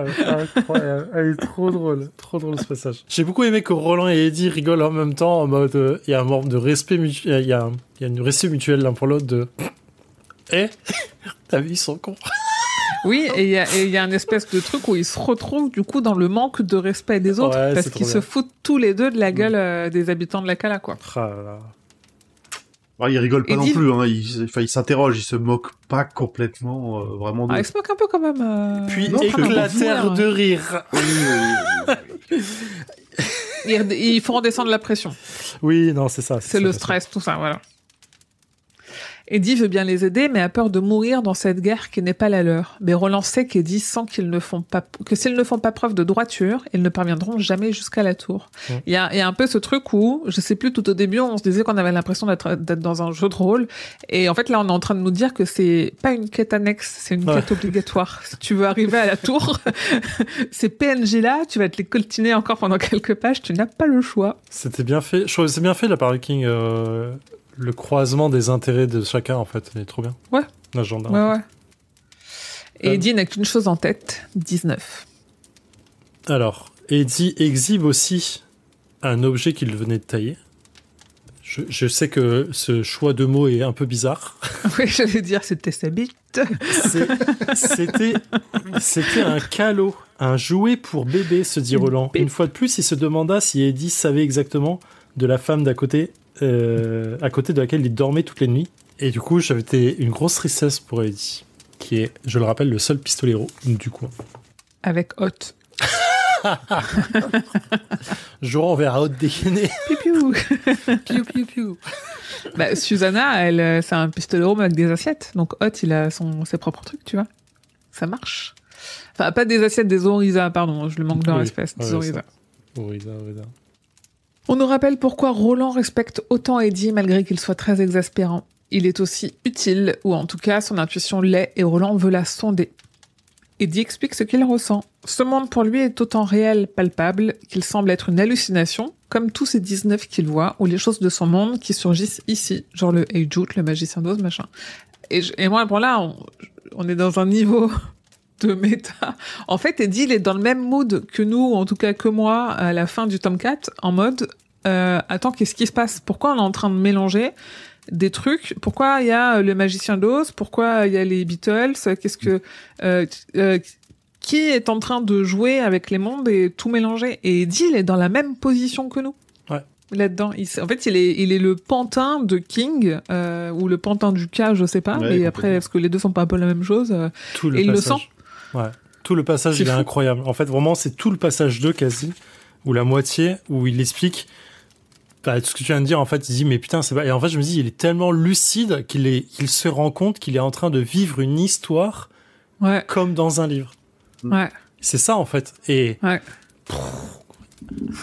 on a parlé d'Edith déjà une fois ou deux. Est-ce que je vous ai déjà dit que je l'aimais bien ou pas? Oui, mais si on parlait le bafouilleux, je suis sûre que dans les pensées de Hot, on a la même chose. Oui. Ah, check.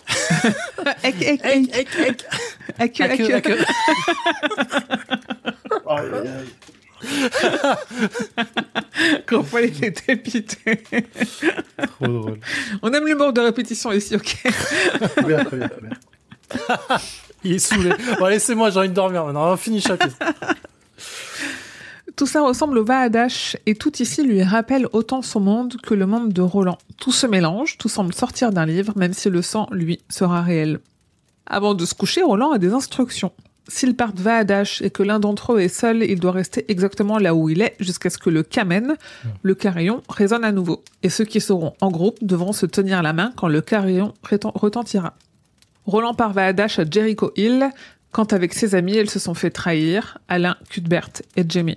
Et juste, il parle de Dave Van Rock. C'est un chanteur de blues folk des années 60-70, je sais plus. Ok, Ouais, je vais les vérifier. Qu'il existait vraiment. ok. Roland se retrouve à une bataille à laquelle il n'était pas, puisqu'il ne s'y voit pas. En fait, si on se souvient de ce que c'est le voyage Vaadash, Jake, lui, il se voyait à New York. Et donc, du coup, là, on est en train de nous expliquer ce qui s'est passé à Jericho Hill. En fait, Roland, il vit avec la culpabilité de ce qui s'est passé à Jericho Hill parce qu'il n'était pas là pour aider / sauver ses amis. On ne sait pas s'il aurait pu les sauver. Et donc, du coup, il vient mener la bataille qu'il aurait dû mener au moment où ils se sont fait trahir. Et du coup, il vit quand même la mort de Cuthbert, qui meurt criblé de balles, avec un œil qui pend, et qui tient toujours le corps d'Eld, celui que faisait sonner Arthur l'aîné, selon la légende évidemment, et le corps que Roland oublie de récupérer quand Cuthbert meurt, juste après avoir soufflé dedans. Il y est, Roland, à cette bataille? En fait, là, on le voit pas. Lui, il se voit pas y être. Et pour moi, le voyage Vaadash, tu revis pas un moment, tu te retéléportes dans un moment dans lequel t'étais déjà, de la même façon où Jake s'est vu lui-même, non? Ouais, je le relirai, mais j'avais pas compris ça comme ça, parce que c'est ce que j'ai déduit, du coup, tu vois. Ouais, mais il y a Cuthbert qui parle à Roland, en fait. Et Roland donne des ordres. Ah, mais parce qu'il le voit, donc du coup, il le revit. Je pense qu'il le revit, dans son propre corps. Là, il a l'air quand même moins actif que quand on voit les autres dans New York. Oui, t'as raison. Pour moi, c'est pas, enfin, il va pas Vaadash, juste il est dans un rêve, là. Il revoit ce qui se passe à Jericho Hill avant de partir Vaadash. Oui, ok.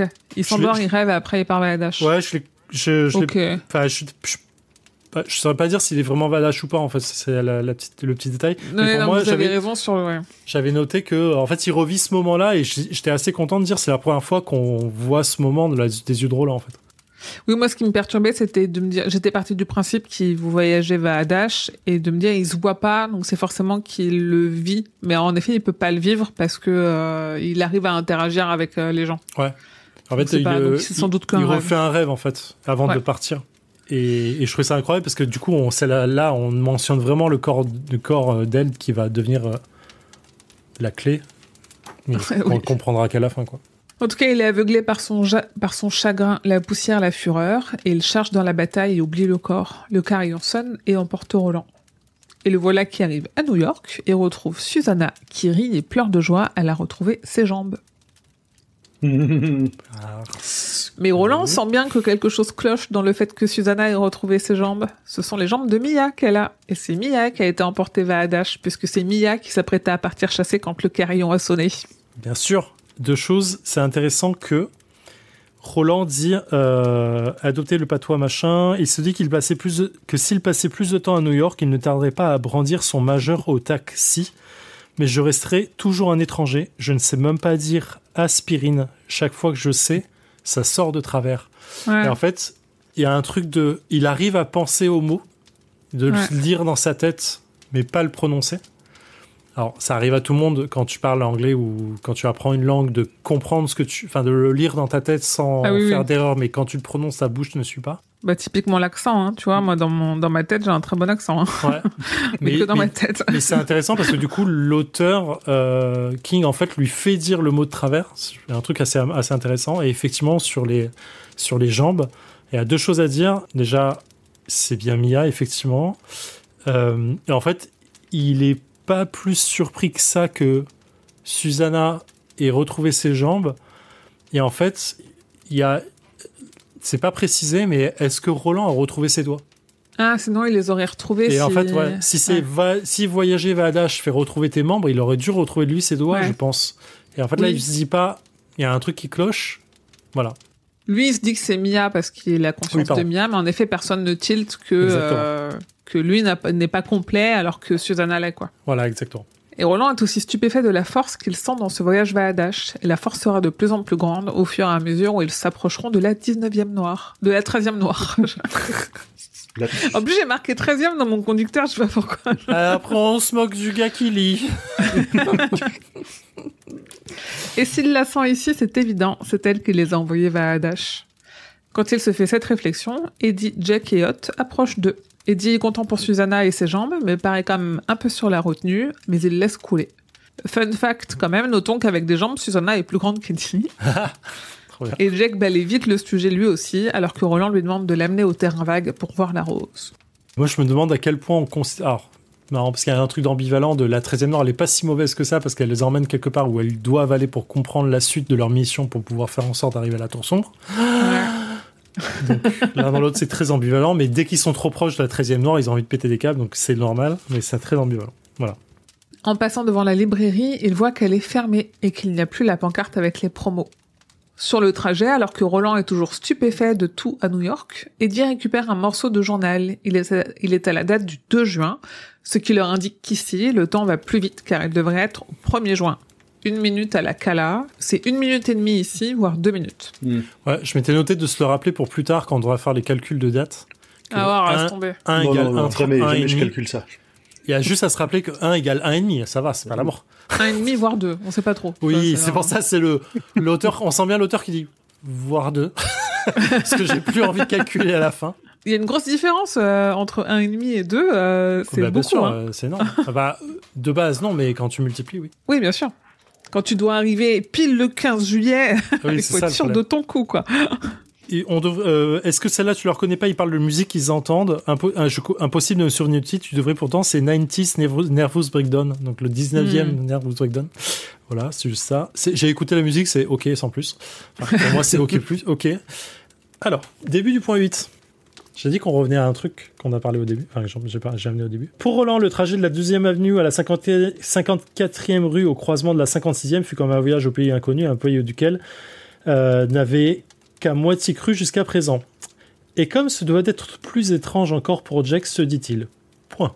Le clochard qui avait demandé un quarter à Jack avait disparu, mais le restaurant près duquel il s'était assis était toujours là, le Mama Cho Cho. Rappelez-moi ce qui se passe quand Jake passe la porte dans 22-11-63. Il y a l'homme au carton jaune, là, à qui il au donne ticket jaune. de l'argent aussi. Ah. Voilà, c'est juste ça. Et tu penses que c'est lui? Non, je pense pas que c'est lui. je trouvais ça la ref intéressant. Je suis allé fouiller. Hein. J'ai pas trouvé. Enfin, avant de redire le livre, je sais plus comment il est. Là, il est paru quand? 2004 et 22-63. C'est beaucoup plus récent. 2011, je dirais. Ouais. Oui, je pense pas que ce soit une ref, quoi que ce soit. Je trouve ça intéressant. Je sais plus combien il donne de thunes au gars. Je crois que c'est $1 ou $2 ou un truc comme ça. Oui, mais comme quoi, tu vois, il garde des petits gimmicks en tête. Ouais, bien sûr. Et il y a un côté... c'est marrant parce que c'est aussi Jake dans 22-63. Ouais, c'est le même nom. Du coup, je suis tombé sur des Reddit et j'ai commencé à faire une loophole. J'ai arrêté très vite sur le 22-11-63 où les mecs, ils expliquent combien de monde le mec du restaurant a créé. Parce qu'à chaque fois qu'il ouvre la porte, il crée un monde. Je me dis, oh putain, c'est vrai. Et j'avais complètement zappé ça, effectivement. Enfin, je m'en souvenais, mais j'avais pas conscientisé ce truc-là, c'est marrant. C'est qu'à chaque fois que j'ai des doutes ou des vagues idées de trucs, je cherche dans Google. Il y a déjà 8 personnes qui ont créé des subreddits dans le R Stephen King ou le R Dark Tower qui ont pensé avant nous, quoi. Vraiment. Bien sûr. Reddit, pour ça, c'est très bien. Et en même temps, c'est un gouffre sans fin. Donc il leur faudra revenir le 15 juillet quand la date du contrat arrivera à échéance. Et surtout, il leur faudra mener tout ça de front avec ce qu'ils iront faire à la Cala, parce qu'ils doivent les aider. On l'a dit, c'est pas une quête annexe. Pour Roland, c'est même pas le cas, c'est la voix d'Eld. En attendant, en tout cas, ils ont la rose à aller voir. Peu à peu, ils sont tous gagnés par une attraction étrange, à tel point que Jake accélère devant eux et les sème à un feu piéton qui passe au rouge. Le cadet accélère et les deux hommes se mettent même à porter Susanna pour aller plus vite, réussissant aussi à réduire le flot des voitures. Roland est à nouveau stupéfait par l'attraction qu'il ressent cette fois-ci. Arrêter le flot des voitures, on rappelle, Roland crie juste au nom de Gilead, arrêtez-vous, et le monde s'arrête. Oui, alors que personne ne le voit. Les gens l'évitent, machin. Non, mais il a la voix d'Eld. En fait, il a une légère influence quand même sur ce monde-là, mine de rien. Oui, mais en fait, Roland a ce pouvoir-là, en fait. Il y a un peu le pouvoir de Saruman là-dedans. Parce qu'à la fin, à la fin, il le refait. Après, c'est un peu aussi le You Shall Not Pass de Gandalf, tu vois. Sauf que c'est encore Gandalf le gris, là. Ça marche pas des masses pour Gandalf. Je sais pas si on se souvient, mais ça se finit pas très très bien. Là, pour le coup, ça aurait été le cas, il aurait été renversé par une voiture. Après, c'est un peu Jake, Gandalf, parce que c'est lui qui tombe au fond du gouffre, tu vois. C'est la même chose. Il y a d'autres mondes. Et là, c'est Jake le blanc maintenant. Avant, c'était Jake le gris. J'avoue. Comme les chevaux, gris comme les chevaux. Mais attends, mais comme les gris à Lude. Oui. Ah oui, putain, trop bien. Et oui. Et on l'a dit, hein, c'est une des sources d'inspiration principales. Oui, bien sûr, on en retrouve partout. Arrivé au terrain vague, les affiches sont toujours là, mais des choses vont changer. Le graffiti sur la tortue et le rayon est devenu un poème de Susanna Millot, l'amie divisée, qui a gardé son semi-remorque dans son cochon du Sud en 1999. Ouais, j'ai une vieille faute de frappe, moi, sur ma version e-book, il y a marqué son semi-semorque. Oui, j'ai vu, je suis allée vérifier dans la version papier, j'avais semorque aussi dans l'e-book. Ouais. Mais dans le papier, c'est bien remorque. Ouais, exact. Mais ça n'évoque rien à Suze, elle qui ne peut pas escalader la palissade car elle est pieds nus. Roland s'entend aussi que c'est parce que Mia n'a aucune envie d'y aller. Donc Jake se propose de rester avec elle, mais Roland, qui sent que Susanna est complètement drivée par Mia, négocie et ne veut pas laisser Jake seul avec elle. C'est donc Hot qui reste. Genre, on sacrifie le petit animal, quoi. En cas de problème, c'est si à la fin, elle a un truc à bouffer, quoi.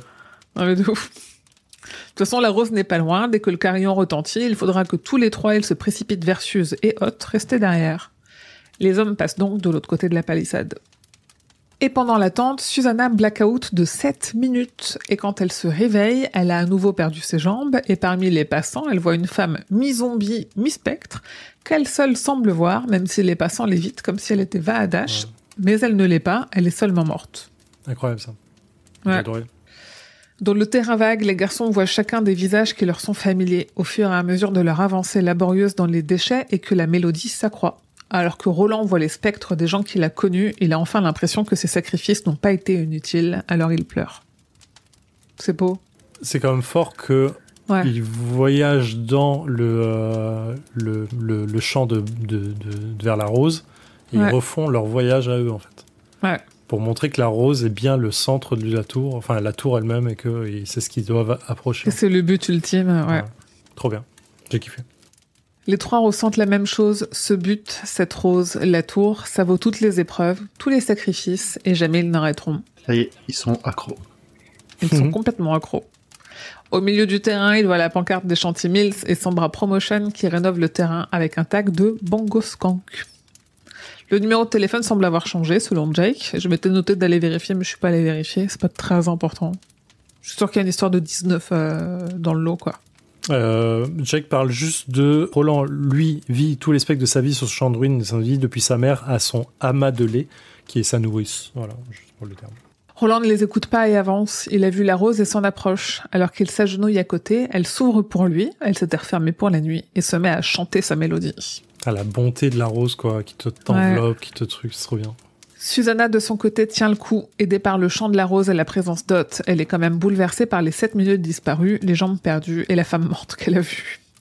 Et en réfléchissant, elle se rend compte qu'une partie d'elle n'a pas pu voir la rose parce qu'elle en avait peur et que cette personne est repartie avec ses jambes et sa peur. Susanna réalise qu'elle a peut-être une nouvelle personnalité qui est apparue, et alors qu'elle essaye de se raisonner, elle voit un mort nu avec une grande cicatrice sur le trottoir d'en face qui la fixe. Ce n'est pas une hallucination puisque Hot grogne et aboie, alors Susanna hurle le nom d'Eddie. Mais Eddie le junkie est plongé dans la contemplation du brasier écarlate au cœur de la rose. Eddie voit toute l'histoire, Eddie voit le monde, Eddie voit les mondes, Eddie voit la tour. Mais quelque chose cloche. Roland parle, il y a 2 pivots dans l'existence, la tour et la rose, qui pourtant ne sont qu'une seule et même chose, et il leur faut ce terrain. La rose maintient tout en place, mais elle faiblit, elle est malade. Eddie voit aussi une lueur violette vacillante qui apparaît et disparaît. En fait, il y a un truc de... Parce que la tour est en danger, la rose prend le relais, mais du coup, elle peut pas tenir... elle est qu'un relais, Non. quoi. Elle est pas la tour elle-même, quoi. Ouais. Puis il décroche de la rose en entendant le cri de Susanna. Il se lève et court vers la palissade, suivi de Jake, puis de Roland, qui a mis plus de temps à en décrocher, lui jurant qu'il reviendra. Il y a un truc au début du point 14, il y a le truc de... Il vient de Shane, enfant, se faire renverser par un camion de lait en traversant la rue, qui est la référence à, entre autres, de ce qui va se passer pour King. Un jeune garçon du nom de Albert Schweitzer, sortant de son bain, évitant de justesse le savant qui avait glissé près de la bombe. Oberleutnant nazi brûlant un morceau de papier sur lequel était inscrit le lieu et la date du débarquement. Il vit mourir d'une crise cardiaque sur une aire d'autoroute de Iowa avec un sachet de McDonald's sur les genoux, un homme qui avait l'intention d'empoisonner toutes les réserves d'eau potable de Denver. Il vit un touriste bombardé d'explosifs se détourner subitement d'un restaurant bondé dans une ville qui pouvait dire Jérusalem. Il avait regardé le ciel et avait été frappé de l'évidence qu'il s'étendait de la même façon au-dessus des justes et des injustes. Il vit 4 hommes sauver un petit garçon attaqué par un monstre dont la tête semblait constituée d'un seul œil gigantesque. En fait, la façon dont il explique ça, c'est la rose montre des événements qui auraient pu bouleverser le monde et qui ont été sauvés, entre guillemets. Albert Einstein, s'il n'avait pas vu le jour, s'il avait mort avant de faire sa théorie de la relativité, il y a beaucoup de choses qu'on n'aurait pas aujourd'hui, ou qu'on aurait pris du retard, en tout cas, en termes scientifiques. Albert Schweitzer, je n'ai pas regardé qui c'était, je le connais pas. Je n'ai pas regardé la ref, désolé. Attends, Albert Schweitzer... ouais, S-C-H-W-E-I-T-Z-E-R. Pasteur théologien... Il a développé un hôpital dans la forêt équatoriale. Ok, d'accord. Donc, c'est ça qu'il a fait, connaître du monde. Oui, il a fait quelque chose. Donc s'il était mort en glissant sur un morceau de savon et en glissant dans son bain, alors, il n'aurait pas eu ça. L'Oberleutnant nazi qui brûle la date du débarquement et qui du coup qui permet les forces alliées de débarquer et de gagner la guerre. En fait, c'est ouf tout ce qui est renvoyé en fait par la rose de on protège ce monde, on protège le monde ultime, le monde clé, pardon. De tout ça, il y a des forces cosmiques qui sont là pour faire en sorte que les choses avancent dans le bon sens. Alors, des forces cosmiques ou des enfants qui ont des dons, qui ont été enlevés et qui sont dans un train et qui sont utilisés pour empêcher ça. Duno. Moi, c'est ma théorie de la fin de l'Institut. Hein. C'est vraiment un mal pour un bien. Hein.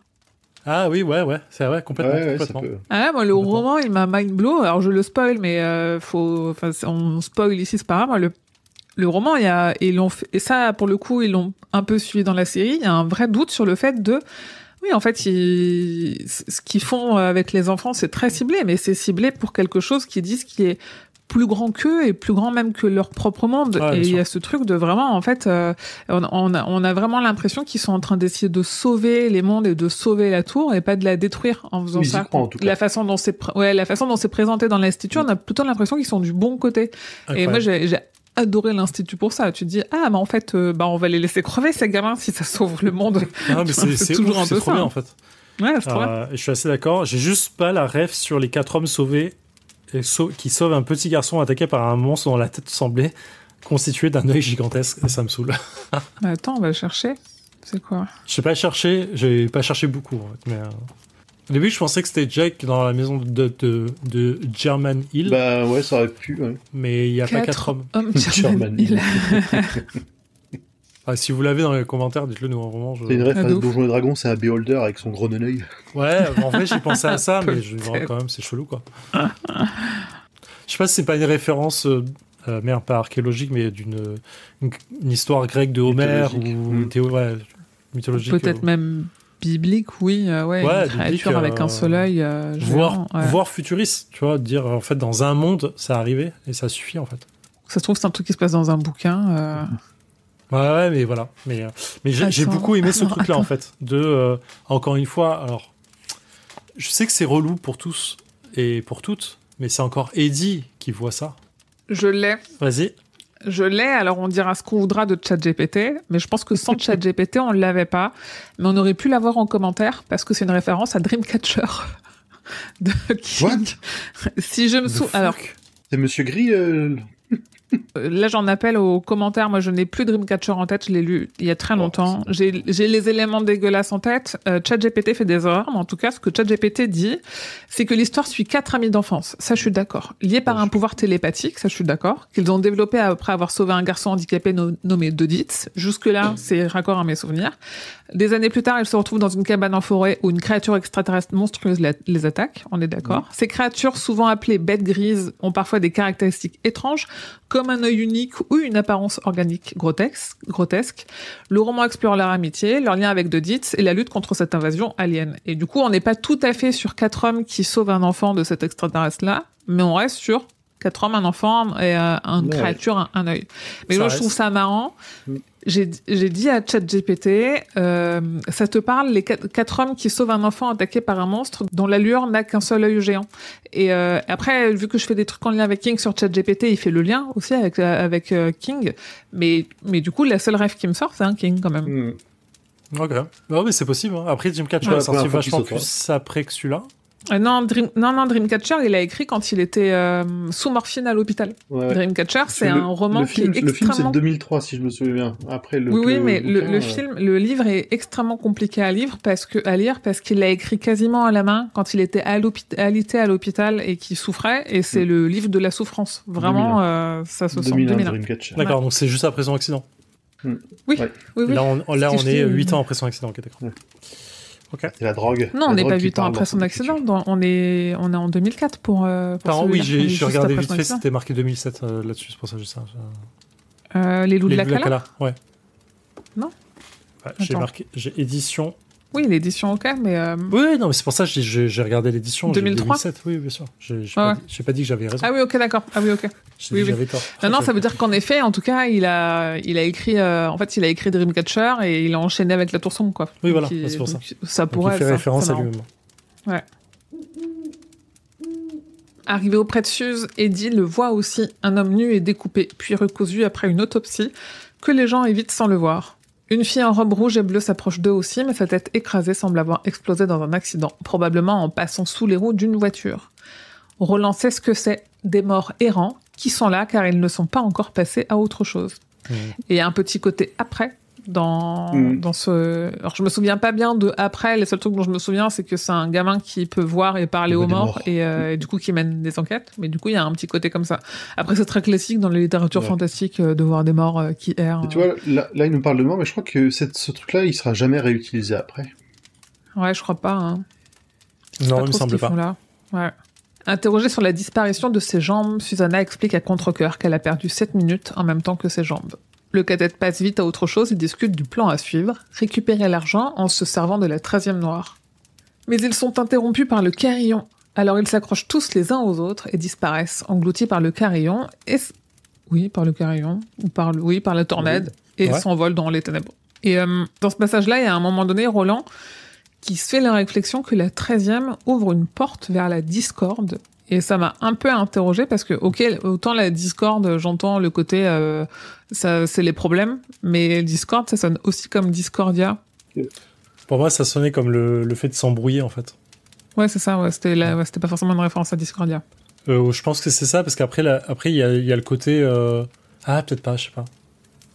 J'ai un doute. Faudra voir par la suite.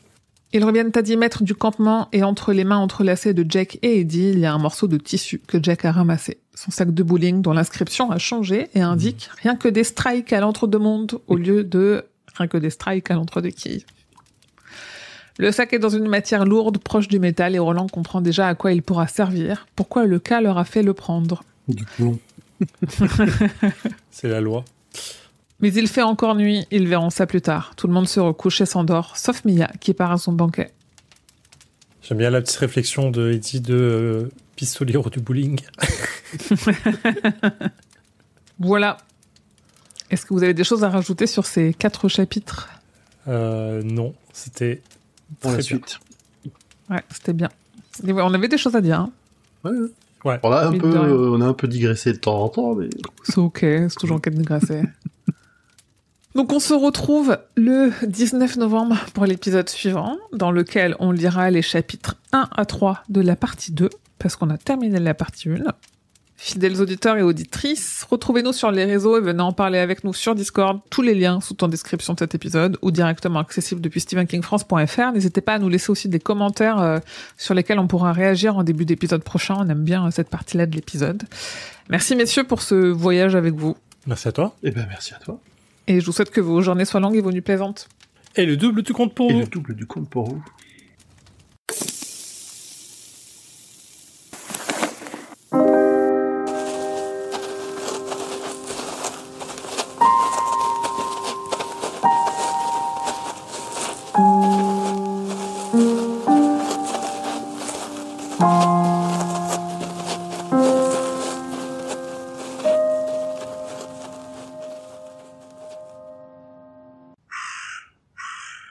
Je vous déteste au fait. Hein. Pourquoi ? Parce que Karl c'est de la drogue. Oui, Dungeon Crawler Karl. Ah du ouais. coup, t'en as à quel tome ? Je suis au 5e. Faut que je lise le 3. Mais c'est vraiment en plus c'est vraiment le syndrome du quand je joue à un jeu type jeu de rôle, un truc comme ça, c'est la petite quête de plus. C'est qu'est-ce qui va se passer, quelle est la prochaine connerie. T'en lis un peu plus et puis à un moment tu te retrouves il est 2h du mat et il y a boulot demain. Ouais, ça marche horrible, bien. Hein. C'est horrible. Ouais, j'attends la VF quand même. Le 4, j'avais le pas 4 envie c'est en d'attendre la VF en décembre. Ah. J'ai Ouais. pas envie.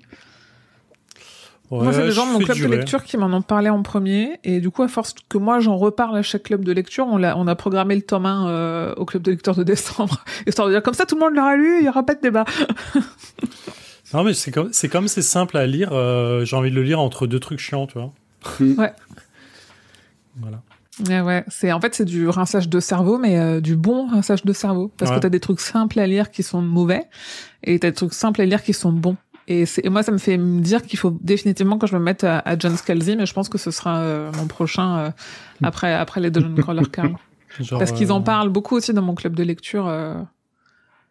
Et dans l'idée de John Scalzi, on a lu Projet Dernière Chance de Andy Weir. J'ai pas lu encore. Ça. Ouais, ça te plairait de fou. Ouais. Il est moi j'ai adoré, il est vraiment bien et il est bientôt adapté au cinéma.